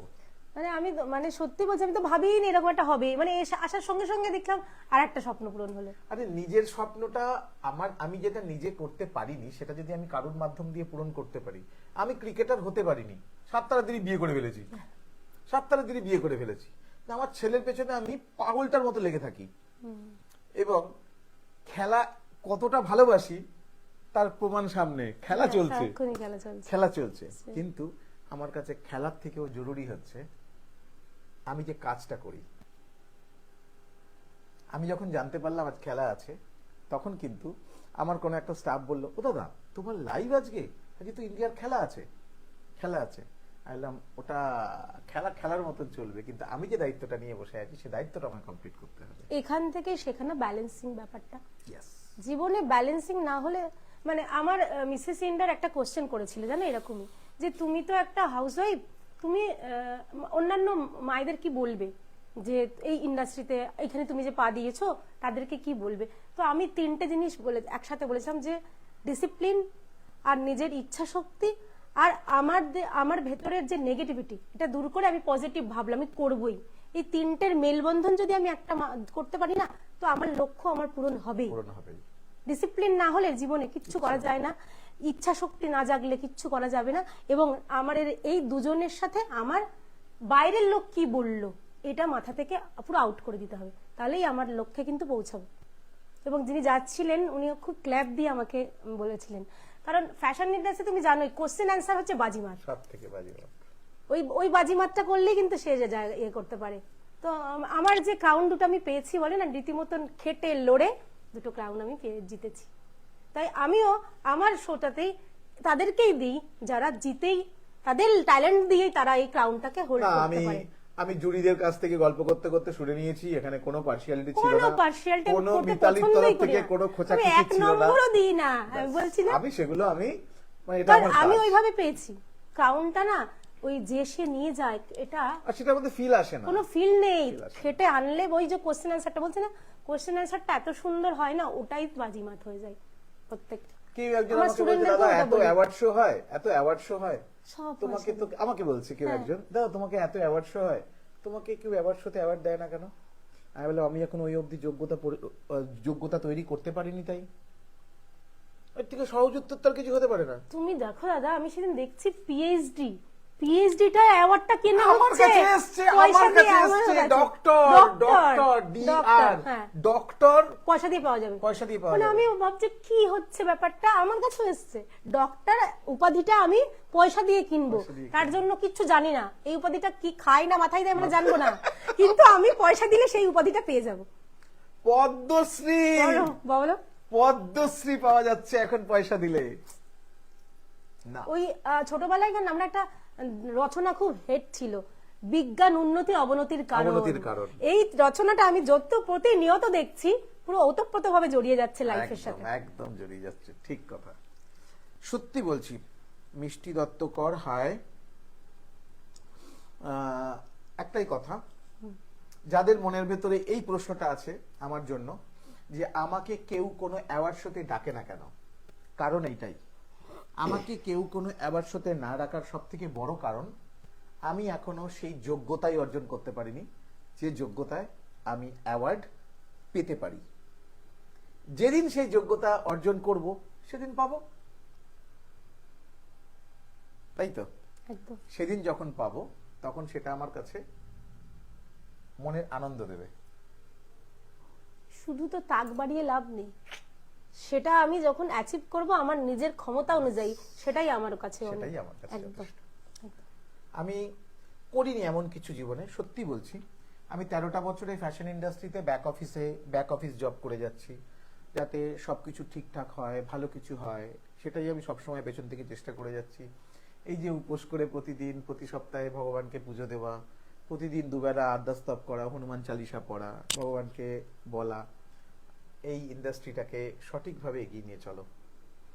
খুব চেষ্টা করছি যে 2026-এর মধ্যে ইন্ডাস্ট্রিটাতে একটা ব্যালেন্স তৈরি করার। এই যে আমাদের গার্জিয়ানলেস ভাবে ইন্ডাস্ট্রিটা চলছে, যে কারণে হাজার রকম ঝামেলা হচ্ছে, প্রচুর শো হব বলে হচ্ছে না, পয়সা নিয়ে নিচ্ছে, পয়সা দিয়ে কাজ হচ্ছে না, এখানে এটা হচ্ছে না, ওখানে হচ্ছে না, এখানে শো এর নাম করে ডাকছে, ডেকে কম্প্রোমাইজের অফার দিচ্ছে, এই যে হাজার রকম প্রবলেম, সব কমে যাবে যেদিন অর্গানাইজ ভাবে জিনিসটাকে আবার আমরা শুরু করতে পারবো, যেটা 2023 সাল অবধি আমি করার চেষ্টা করেছিলাম, এবং মোটামুটি 75% অবধি, 75% এটা ঠিক খুব দরকার গো দাদা, কারণ অনেক বাচ্চারা আসছে না ইন্ডাস্ট্রিতে অনেক কিছু মাথায় নিয়ে, যেই দেখছে এই ওরা ওই যে নেগেটিভিটি ওর মাথায় ঢুকছে না, ওরা ভাবতেই পারছে না। যে একটা মেয়ে এসছিল, এসে ভবানীপুরের, সে মেয়েটা জানতো মডেলিং মানেই তোমাকে কম্প্রোমাইজ দিয়ে তোমার মডেলিং ইন্ডাস্ট্রি শুরু হয়। আজ থেকে 4 বছর আগের কথা বলছি। মেয়েটা ভবানীপুরে কোনো একটা হোটেলে তাকে ডাকা হয়েছিল এবং সেখানে তার সাথে কম্প্রোমাইজই হয়েছিল, তার প্রচুর ছবি তোলা হয়েছিল। সেই যে মেয়েটা এখান থেকে চলে গেল, সেই মেয়েটা ভয়ে আর ইন্ডাস্ট্রিতে পা বাড়ালো না। ওটাই ওটাই তো আমি বিভিন্ন সোর্সের মাধ্যম দিয়ে তার ফোন নাম্বার খুঁজে পেয়েছিলাম, তার অ্যাড্রেসটা খুঁজে পেয়েছিলাম এবং অনেক কষ্ট করে আমি মেয়েটার প্রোফাইল খুঁজে বার করেছিলাম এবং তার সাথে আমি কথাও বলেছিলাম। সেই আমাকে টোটাল ঘটনাটা বলেছিল। আমি ঘটনাটা তো পুরোটা জানতাম না, খালি ছবিগুলো আমি দেখতে পেয়েছিলাম কোনো মাধ্যম দিয়ে। আমি ছবিটা আমার কাছে চলে এসেছিল। তার সঙ্গে যখন এই বাচ্চাটার সঙ্গে যখন কথা বললাম, সে বলছে আমি না আর ওই মডেলিং লাইনে যাব না। আমি বললাম মা, ওটা মডেলিং লাইন না, ওটা প্রফেশন। বলছে সেটা আপনাদের কাছে হতে পারে, আমার কাছে না, আমি না ওটা করব না। আমার বাড়ি থেকে মানে বিয়ে কতটা নেগেটিভিটি হলে মানুষ এই কথাটা বলে না। 2021-এর ঘটনা মনে হয়, 21-এর ঘটনা। তো সেই বাচ্চাটা, তার মানে তার স্বপ্নটা ছিল, স্বপ্নটা পূরণ হলো না। তোর শুধু স্বপ্ন একটা পূরণ হবে, তোর মুখ চোখ চেঞ্জ হয়ে গেল। তার মানে স্বপ্ন মানুষকে এত কিছু ভালো এত দেয়। ভালো লাগে। স্বপ্ন আছে বলেই তো আমরা আমরা প্রতিনিয়ত একটা করে নতুন কিছু জানা বা চেষ্টা করি, বলো স্বপ্নটা আছে বলেই। যার স্বপ্ন নেই তার জীবনটা মৃত মনে হয় আমার। যার জীবনে স্বপ্ন দেখতে পারে না, সে তার জীবনটা মৃত। সে ওই বলে না বেঁচে আছি, কিন্তু স্বপ্ন না দেখতে পারলে জীবনটাকে তুমি উপভোগ যার করতে কাছে পারবে না। টার্গেট নেই, তার কিচ্ছু যার নেই। কাছে টার্গেট নেই, সকালবেলা ঘুম থেকে উঠে ভাই আমাকে 7টায় বেরোতে হবে, একদম। 8টায় কল টাইম, তার জীবনে সে ঠিক রাত্রিবেলা 12টা 12:30টার মধ্যে খেয়ে দিয়ে স্যাট করে ঘুমিয়ে পড়বে। আর যার জীবনে সকালবেলা 7টায় ওঠা, 9টায় ওঠা আর 10টায় ওঠা এক, সে রাত্রি 3টে অবধি কেন লোকের পেছনে লাগবে না? একদম একদম। কেন লোকের পেছনে লাগবে? তার তো কোনো জীবনে টার্গেট নেই। সবাইকে আমাদের টার্গেট অ্যাচিভ করতে হবে, Target টার্গেট করতে হবে ফার্স্ট, টার্গেট করতে হবে। আমি যদি ফ্যাশন ইন্ডাস্ট্রিতে না থাকি, ফ্যাশন ইন্ডাস্ট্রির পেছনে খরচা সময় না দিই, তাহলে আমি প্রতি 6 মাস অন্তর একটা করে হোটেল কিনতে পারি। 6 মাস অন্তর একটা করে হোটেল কিনবো আমি। কিন্তু এটাও তো একটা ভালোবাসা যে শয়ে শয়ে ছেলে মেয়ে, যেটি স্যার বলে শয়ে শয়ে ছেলে মেয়ে ভালোবাসে। মিতালির মতন পার্সোনালিটি স্টেজে অতগুলো মানুষের সাথে সামনে আমাকে প্রণাম করে, না না, এটা এটাও তো একটা অনেক বড় পাওনা। এটা তো আমাদের মানে কি বলবো, বলছি না যে মানুষের এই যে আমাদের ভক্তি শ্রদ্ধা, এটাও কিন্তু আমরা আমাদের ফ্যামিলি থেকে নিয়ে আসি বা উনি উপরওয়ালা শিখিয়েছে। থেকে এনে দিই। একদম একদম একদম। এটা আমাদের ভেতর থেকে আমরা ওইভাবে তৈরি যে আমরা বড় আমার থেকে যে বয়োজ্যেষ্ঠ বা যিনি আমার গাইড, তার আমি স্পর্শ করব। একদম, এটা আমরা একদম। তৈরি হয়েছে এইভাবে। আমার ছেলে মেয়ে মানে আমরা যেটা শিখেছি, আমার বাচ্চারাও সেরকম শিখেছে। আমার মেয়ে যদি বাড়িতে থাকতো, মিতালি আন্টি বলে এসে তাকে দেখতে, তাকে প্রণাম করতো। ওটাই তো এটা বলছি, আমরা আমাদের তৈরি শিক্ষা। শিক্ষা। এগুলো এই যে আমাদের জিৎ শিক্ষা। মানে আমি ওর নাম করেই বলছি, ও ধরো স্টেজে বসে আছে কোথাও, আমাকে দেখালে এসে এসে। দৌড়ে এসে প্রণাম করে। তো এটা মানে ওর শিক্ষা ওইভাবে, শিক্ষা ওটাই ওর শিক্ষা। একদম পুরো মন জয় করে নেয়, একদম পুরো মন জয় করে নেয়। সম্মান পেতে সবাই ভালোবাসে, একদম। সম্মান পেতে সবাই সত্যি আমি ভালোবাসে। ইন্ডাস্ট্রিতে এসে অনেকের এই সম্মানটা আমি পেয়েছি, তোমাদের আশীর্বাদে এটা পেয়েছি। সম্মান পেলে, সম্মান দিলে ভগবানের ওটা- খাতায় অনেক কিছু এক্সট্রা পাওয়া যায়, একদম। অনেক কিছু আর ওটা extra না পাওয়া যায়। বাড়ে, ওটা কমে না, এটা বাড়ে। যাই হোক, আমাদের বাবা দেখতে দেখতে দেখ 1 ঘন্টা 10 মিনিট হয়ে গেল। হ্যাঁ হ্যাঁ, যাই হোক, এবার একটা কথা বল, বলো। আমাদের ফ্যাশন ইন্ডাস্ট্রিতে এমন কি ল্যাক আছে যেটা তোর মনে হয় যে ঠিক করা উচিত? এই লোকে ল্যাক মানে হচ্ছে এই যে গ্যাপ গুলো তৈরি হচ্ছে, যেটার জন্য আমি বারবার বলছি যে একটা অর্গানাইজেশন স্ট্রং দরকার। অর্গানাইজেশন আছে, আইটা ক্লাব হচ্ছে সেই অর্গানাইজেশন, যে সরকার গভর্নমেন্ট রেজিস্টার্ড একটা কোম্পানি। কিন্তু যখনই আমি কোনো ভালো কিছু করতে যাচ্ছি, তখনই একটা নেগেটিভ সাইড মানুষ আটকে দিচ্ছে। মানে পিএনপিসি এর পেছনে ও লাগা, ওর পেছনে এই লাগা, এই জিনিসগুলো একটু যদি সরে যেত না, আমাদের এই ইন্ডাস্ট্রিটা আরো সুন্দর হতো। মানে বলে না একে অপরের পরিপূরক হয়ে থাকতাম যদি আমরা সবাই সবার ভালো জিনিসটাই দেখতাম। আমরা ভালো জিনিসটা দেখি না, আমরা ওই ভালো জিনিসের মধ্যে 1000টা নেগেটিভিটি তার দেখবো। এই জন্যই মনে হয় এটা এরকম হচ্ছে। সামনে তোমাকে দেখাবে তুমি তার গডফাদার, Godfather। তুমি যেই পেছনে চলে যাবে বাপরে ও তো এইরকম করে কাজ করে। এই জিনিসগুলো আমাদের, কিন্তু আমি একটা জিনিস দেখলাম যে দাদা কলকাতার বাইরে কিন্তু এটা নেই। নেই। কলকাতার বাইরে আমার নেই, আমি তো বলছি 250-300টা এরকম ডিজাইনার হিসেবে দেখলাম তো, কিচ্ছু নেই ওদের কাজ, দূর, ওদের সময় সময় কোথায়? নেই ওদের কাজ, আর ও যে কাজটা করছে সেটাকে আরো ভালোভাবে লোককে প্রেজেন্ট করা, এইটা দেখে এলাম। সময় নেই ওদের কাছে। এমনি যেতে দেখছি কলকাতাতে কেউ একটা মানে একটা এইটুখানি ছাড়ে না ওর পেছনে লাগবে, তার ভেতরে হয়তো কোনো কিচ্ছু নেই, সে একদম নিট অ্যান্ড ক্লিন মানুষ, তার কাজটাই সে দেখে পছন্দ করে, কাজটা নিয়েই ভাবে, কিন্তু ও তার মধ্যে দেখো একটা কিছু খুঁজে বেড়াবে নেগেটিভিটি। কারণটা ওটাই, কিন্তু তুমি যেটা বললে না যে ওরা এমন ভাবে তৈরি হয়েছে যে ওরা ওই নেগেটিভিটির মধ্যেই বড় হয়েছে, বা নেগেটিভিটির মধ্যে চারিপাশে ঘুরে বেড়ায়, ওদের ভেতরে পজিটিভ ওদের কিছু নেই, তাই জন্য সবার মধ্যে নেগেটিভ খুঁজে বেড়ায়। এই যে বললাম না টার্গেট, যখনই তোমার কাছে টার্গেট বলে কিছু থাকবে না, টার্গেট আর নিজের অহংবোধ, যখন কারোর ভেতরে অহংবোধটা চলে আসবে না, সে মানুষকে মানুষ ভাববে না, তো তার ভেতরে মায়া মমতা, তার ভেতরে দয়া মায়া, তার ভেতরে রেসপেক্ট চলে যাবে, চলে যাবে তো। যত অহংবোধ ভেতরে তোমার জন্মাবে। তো সেটাই কটা। আচ্ছা এই ব্যাপারটা মানিস যে মানে কিছু মানুষ আছে, ধর আমরা কিছু অন্যায় করতে বা পাপ করতে ভয় পাই, কেন? আমরা ঈশ্বর খারাপ করলে, বিশ্বাসী, আমরা আমরা খারাপ ভীষণ। কিছু করলে রিটার্ন ফ্যামিলি পড়বে, রিটার্ন ফ্যামিলির উপরে একদম, এসে পড়বে। কারণ আমরা তো ফ্যামিলি ওরিয়েন্টেড। যার ফ্যামিলি নেই সে সে মানুষ খুন করতেও দ্বিধাবোধ করবে না, কারণ আমার তো কিছু নেই, আমার কি হবে, কারোর আমার এই পাপটা কারোর কাছে লাগবে না। কিন্তু আমরা সবসময় কিন্তু আমি একটা মা, তুমি একটা বাবা, তো আমাদের ওই যে শাখা পোশাখাগুলোকে সুন্দর করে বাঁচতে দেওয়ার দায়িত্ব আমাদের। একদম। সেই শাখা পোশাখাগুলো বাঁচবে কখন, যখন গাছটা ঠিকভাবে থাকবে না, তারপর সেটার জন্য।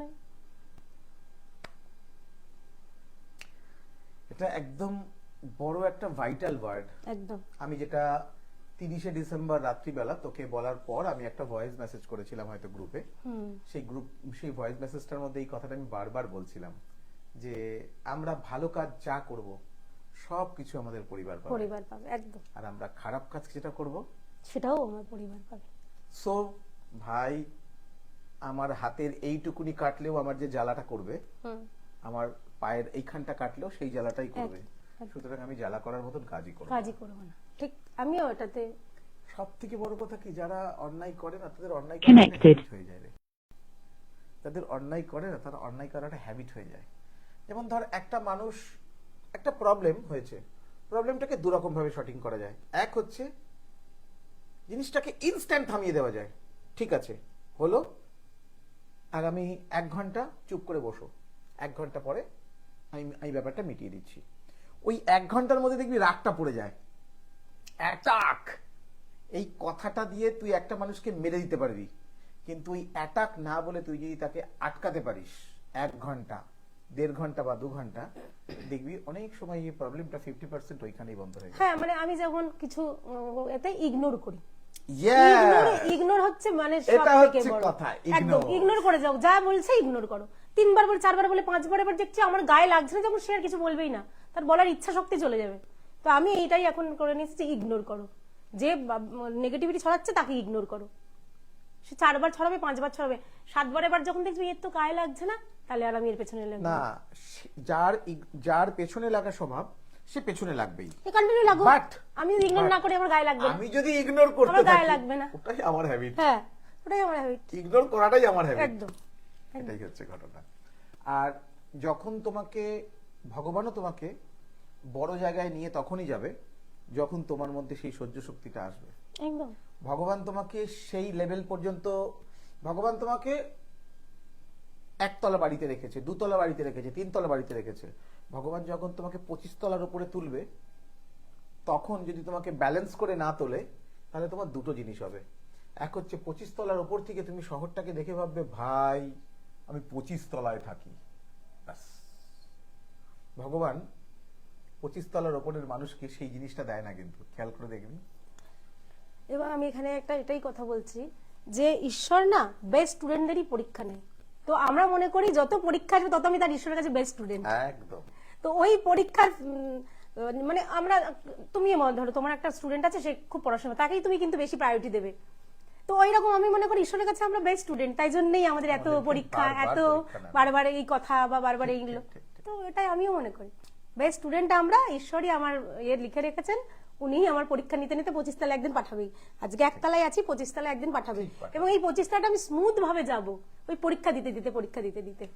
আর তখন আমার শ্বাসকষ্ট হবে না, হ্যাঁ, কারণ আমি ব্যালেন্স করে ভগবান কারণ আমাকে প্রতিটা 1 তলা থেকে 2 তলা ওঠার যে ব্যালেন্সিং নিঃশ্বাস প্রশ্বাসের, ওটা আমি নিতে পারছি। এইভাবে 25 তলা পর্যন্ত উঠতে পেরেছি, ওই নিঃশ্বাসের প্রশ্বাসের ব্যাপারটাকে ব্যালেন্স করে। সুতরাং আমরা কিছু করতে এসেছি, একদম। কে আমরা- কি বললো, আমরা মানুষের Ignore. মন জয় করতে এসেছি। মন জয় করতেছি, এটাই, এর থেকে বড় আর কিছু না। সত্যি কথা আর কিছু হতে পারে না। আমরা মানুষের মন মন জয় জয় করতে করতে এসেছি। এসছি, একদম। কারণ মন জয় করা ছাড়া আমাদের কাছে কিচ্ছু নেই। না, আমাদের কাছে ভগবানের দেয়া সৌন্দর্য আছে, আমাদেরকে ভগবানের দেয়া পার্সোনালিটি আছে, সেটাকে আমরা ভালো কাজেই লাগাবো। একদম। কারণ আমরা খারাপ কাজটা করতে পারি না, আর খারাপ কাজ করা আমাদের মানায় না ভাই। আমরা ভালো কিছুই করি, ঠিক। আমরা যেটা করি ভালোটাই করি, ভালোটাই করে। আর খারাপ ভালো ও সব তো থেকেই যায়। ভালোর মধ্যে শুধু যদি একটু খারাপ না থাকে, তুমি ভালোটাকে তো অ্যাপ্রিশিয়েট করতে পারবে না। করতে পারবে না। তো খারাপ ভালো মিশিয়ে না করলে আমি অ্যাপ্রিশিয়েট হব কি করে? একদম। কোনো কিছু ঘটলে, কোনো কিছু ঝামেলা হলে সেটাকে আমরা ইনস্ট্যান্ট সেটাকে আমরা না অফ করে দেব, সেই সাবজেক্টটা নিয়ে আলোচনাই করব না, সেই সাবজেক্টটা থেকে পুরো বেরিয়ে যাব। যেটা যদি আমি এটা খুব ড্যাম চিপ একটা উদাহরণ ব্যবহার করি, আমরা রাস্তা দিয়ে হেঁটে যাচ্ছি, হঠাৎ করে একটা ডগির পটি আমাদের পায়ে লেগে গেল, আমরা কি করব? তখন আমাদের বেরোতে পেছনে হবে। ছুটবো নাকি পাটা ধুয়ে নেবো? পাটা ধুয়ে নেবো, নাকি জুতোটা ফেলে দেবো, নাকি ওই জুতোটাকে স্প্রে দিয়ে জল দিয়ে ধুয়ে আবার পরে যাব, নাকি ওখান থেকে পটিটাকে তুলে একটা প্লাস্টিকের মধ্যে রেখে পকেটে ঢুকিয়ে রাখবো বা মানি ব্যাগে ঢুকিয়ে রাখবো? কোনটা? এক ধরনের মানুষ আছে যারা ওই পটিটাকে তুলে মানি ব্যাগে ঢোকাবে, মানি ব্যাগে ঢোকাবে এবং খানিকক্ষণ পর পর বের করে এরম করে দেখবে। যে কোথা থেকে পটিটা এসছে, জায়গাটা রিমাইন্ড করবে। সেই মানুষগুলো দিনের শেষে দেখা যায় যে তারা কিন্তু কোনো রোজগার করে না, তাদের কিন্তু কোনো চাপ নেই, তাদের কোনো চাহিদা নেই, চাহিদা নেই। এটার জন্যই চাপ নেই। আর আমাদের তো চাহিদা আছে, তাই এত চাপ। একটা সন্তান আমার, একটা মেয়ে আমার, যে সব থেকে মেয়ে সন্তান তো জানিস, বুঝিস যে একটা বাচ্চা বাড়িতে না থাকলে কতটা কষ্ট হতে পারে বাবা মায়ের। একদম। আমার মেয়েটা মুম্বাইতে গিয়ে পড়ে আছে, কেন? তার ইচ্ছা সে উন্নতি করবে ভাই, একদম। তার ইচ্ছা সে উন্নতি করবে। বাবা মা হিসাবে কি দেখছি যে না, প্রাউড ফাদার হতে গেলে এইটুকুনি ডিস্টেন্স তৈরি করতেই হবে, একদম। তৈরি আগে তো করতে হবে। ছাড়তেই হবে। ছাড়তেই হবে। একদম। আমার যে মেয়েটা বাড়ি থেকে ওই মন্দির অব্দি যেতে গেলে ওকে নয় স্কুটি করে দিয়ে আসতে হতো, তাহলে ঘাড়ে করে দিয়ে আসতে হতো। এতটা ওকে আমরা আতুতুতু করে বড় করেছি। ওর পার্সোনাল সিকিউরিটি আছে, যে ওর সারা কলকাতায় যেখানে শুট হয় আমার মেয়ে পার্সোনাল সিকিউরিটি নিয়ে যায়। সেখানে আজকে আমার মেয়ে সারা পৃথিবীতে একা ঘুরে বেড়াচ্ছে, সারা পৃথিবীতে একা ঘুরে বেড়াচ্ছে। কারণ স্বপ্ন পূরণের লক্ষ্য আমার নিজের স্বপ্ন নিজেকেই পূরণ করতে হবে, একদম, এটা আমি মনে করি। একদম। আমার স্বপ্ন আমিই দেখবো আর আমিই পূরণ করব, আদার্স কেউ আমার স্বপ্ন পূরণ করবে না। একদম। যার জন্য আমিও একা, তো আমি যখন ফার্স্ট দিল্লি শো করতে চাই আমার একটু ভয় ভয় লাগছিল, একা যাচ্ছি এত দূর, কিন্তু তারপরে থেকে আমি কিন্তু অনেক জায়গায় শো করলাম একাই। দিল্লি, গোয়া, মুম্বাই, আমি তো নিজেই একাই করলাম, আমার সাথে তো কেউ যায়নি। সেই যে ইচ্ছা শক্তি, মানে আমি যদি ঠিক থাকি, আর আমি একটা জানি, আমি যদি ঠিক থাকি আমার খারাপ করার ক্ষমতা কারোর বাপের নেই, কারোর বাবার ক্ষমতা নেই। ভগবান আমাদের সাথে আছে, স্বয়ং ভগবান আমার সাথে আছে। একদম। এই অনেকে বলে না ফ্যাশন ইন্ডাস্ট্রি, এই ফিল্ম ইন্ডাস্ট্রি কি খারাপ কি খারাপ, আমি বলি খারাপ তোর বাড়ির মধ্যে থাকলেও খারাপ আছে এমন জিনিস। কোন ইন্ডাস্ট্রি নেই যে ইন্ডাস্ট্রিটা খারাপ হয় না, কিন্তু আমি যদি নিজে ঠিক থাকি সব ইন্ডাস্ট্রি একদম স্মুথ। বরং আমাদের ইন্ডাস্ট্রির ছেলে মেয়েদেরকেই পকানো বা পটানো সব থেকে শক্ত। হ্যাঁ, কারণ আমরা তো জেনে শুনে আসি তো ব্যাপারটা, আমরা আমরা তো জেনে শুনেই আসি। জেনে শুনে আসছি তো ব্যাপারটাতে। যে আমরা জানি কোন দিক দিয়ে কে কোন দিক দিয়ে এলে কি বলতে চাইছে। আর কোন মূর্খ তো ইন্ডাস্ট্রিতে আসে না রে বাবা, সবার কিছু না কিছু। আর আমি এটাও মানি ঈশ্বর কিন্তু প্রত্যেকটা মানুষকে কিছু কিছু না কিছু ভালো জিনিস দিয়ে এই দিয়ে পৃথিবীতে পাঠায়, পাঠিয়েছে, ঠিক। সেটাকে আমার ভেতরে জানতে হবে, আমাকে ইউটিলাইজ করতে হবে ওটাকে প্রসার বড় করার জন্য। আমি এটা মানি এবং আমার প্রত্যেক স্টুডেন্টকেও বলি এবং স্টুডেন্টের মায়েদেরকেও বলি। আমার অনেক মায়েরাও আছে আমার কথা শোনে যে দিদি আমি যে তোমার মধ্যে এটা আছে, যে রান্না করে যে ভালো করে ঘর গোছাই, এগুলো এক একটা শিল্প। যে ভালো করে পরিবেশন করে খাবারটা, সেটাও একটা শিল্প। তো প্রত্যেককে ঈশ্বর কিছু না কিছু দিয়ে পাঠান। একদম একদম একদম। সেটা শুধু আমার জানতে হবে, আর সেটাকে আমি এগিয়ে নিয়ে যাবো। ও বাড়ির লোক বলছে না করবো না, বা আমার স্বপ্নটা আমার হাজবেন্ড পূরণ করবে, আমার স্বপ্নটা আমার বাবা পূরণ করবে, জীবনেও হবে না। আমার স্বপ্ন আমাকে পূরণ করতে হবে। সত্যি মানে মনে হচ্ছে যেন টাইমটা কম আরো হয়ে গেল কম আমাদের হয়ে গেল জন্য। না? সত্যি টাইমটা কম হয়ে গেল, সত্যি ভালো লাগছে। আমারও খুব ভালো লাগছে, মানে কিভাবে টাইমটা চলে যাচ্ছে আর কত কিছু জানছি তোমার সাথে কথা বলে। আমার মনে হয় ভেতরের হয় না, ভেতরে একটা খিদে বা ইচ্ছা, যত কথা বলছে তত বাড়ছে, যে এটা একটু বলি, এটা একটু করি। এমন কিছু তোর মনের ভেতরে আছে যেটা তুই সবার সামনে বলতে চাস? হ্যাঁ, আছে এমন কিছু? এমন কিছু বলতে, আমার না ছোট থেকে আমার বাবা নেই, এটা আমার খুব দুঃখ। আচ্ছা। এবং আমি সবসময় বলি যেন ঈশ্বর আমার মানে পরের যদি জন্ম হয়, সেই জন্মে যেন আমার একটা বাবা দেয়।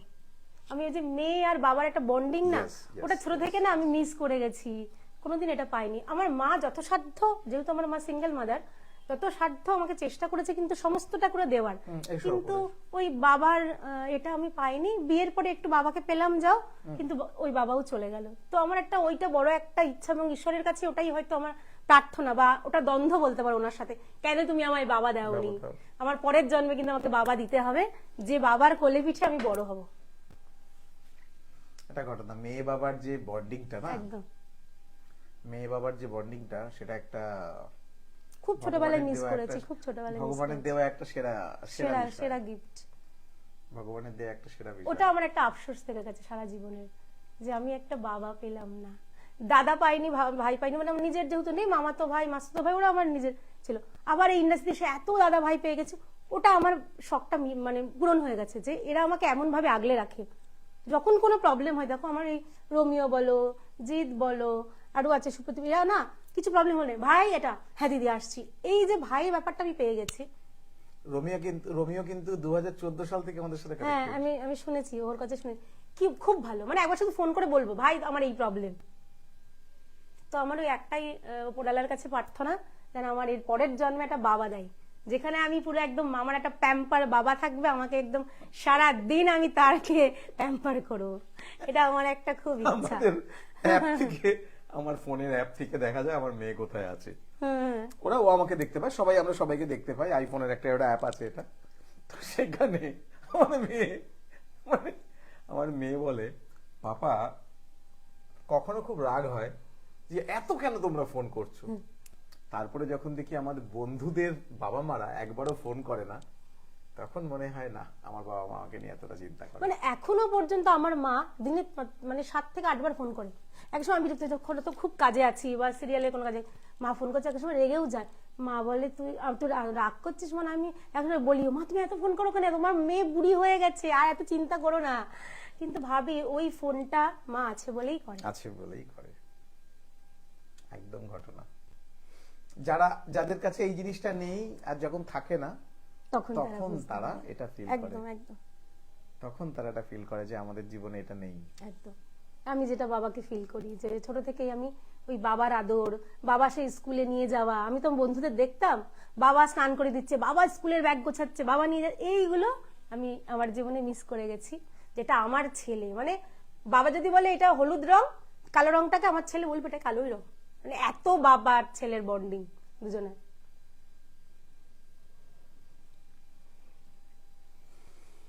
যাই হোক, খুব ভালো সময় কাটলো আমাদেরকে আমার এখানে। অনেক অনেক অনেক অনেক ভালো কিছু করতে হবে, আমাদেরকে অনেক দূর যেতে হবে, একদম।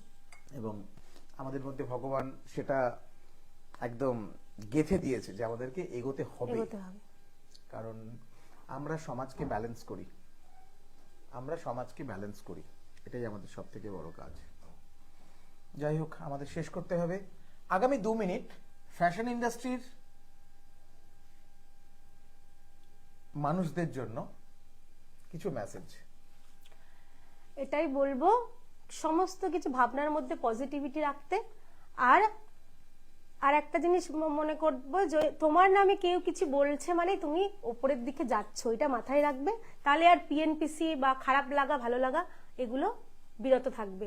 আর আমার মনে হয় কেউ কারুর পেছনে লেগে বা কারুর নামে দুটো বাজে কথা বলে তার জিনিসটা, তার যে ভেতরের ভালো জিনিসটা, ভালো অরাটা সে নষ্ট করে। তাই নিজের যেটা ঈশ্বর দিয়েছেন ভালো অরা, সেটা তোমরা ভালো কাজে লাগাও, তাহলেই সমস্ত কিছু ভালো হবে। কারণ আমাদের সাথে উপরালা একদম। স্বয়ং আছেন। স্বয়ং আছে। Thank you. আমাদের শেষ করতে হবে। আগামী 14ই ফেব্রুয়ারি ভ্যালেন্টাইন্স ডে, সেদিনকে আমাদের গেস্ট পায়েল দেবনাথ, যার সাথে আমার আলাপ আরজু ম্যামের খড়গপুরের শোতে রাইজিং স্টারে জুরি ছিলেন উনি। আমাদের দমদমেই থাকেন, অলসো দারুণ একজন মডেল এবং কোয়ালিটি মডেল। সে থাকছে শনিবার ভ্যালেন্টাইন্সের দিন সন্ধ্যে 7টায়। দেখা হবে। আর হ্যাঁ, আবারও বলছি, 28শে ফেব্রুয়ারি আর 1 মার্চ বসন্ত উৎসব কলকাতা ময়দানে, কলকাতার মিডল কলকাতায়। সেদিনকে আমরা যারা থাকবো সবাই সেদিনকে আর্টিস্ট, সবাই আমরা সেদিনকে আবিদ নিয়ে আগে তো প্রচুর ছবি তুলবো, প্রচুর মজা করব, ধেই ধেই করে নাচবো, তারপরে দিনের শেষে এত ভূত হব যে আমাদেরকে বাসে ট্রামে যাতে না উঠতে দেয়, এত রং খেলবো আমরা। Thank you very much. শেষ করছি। শুভরাত্রি। শুভরাত্রি।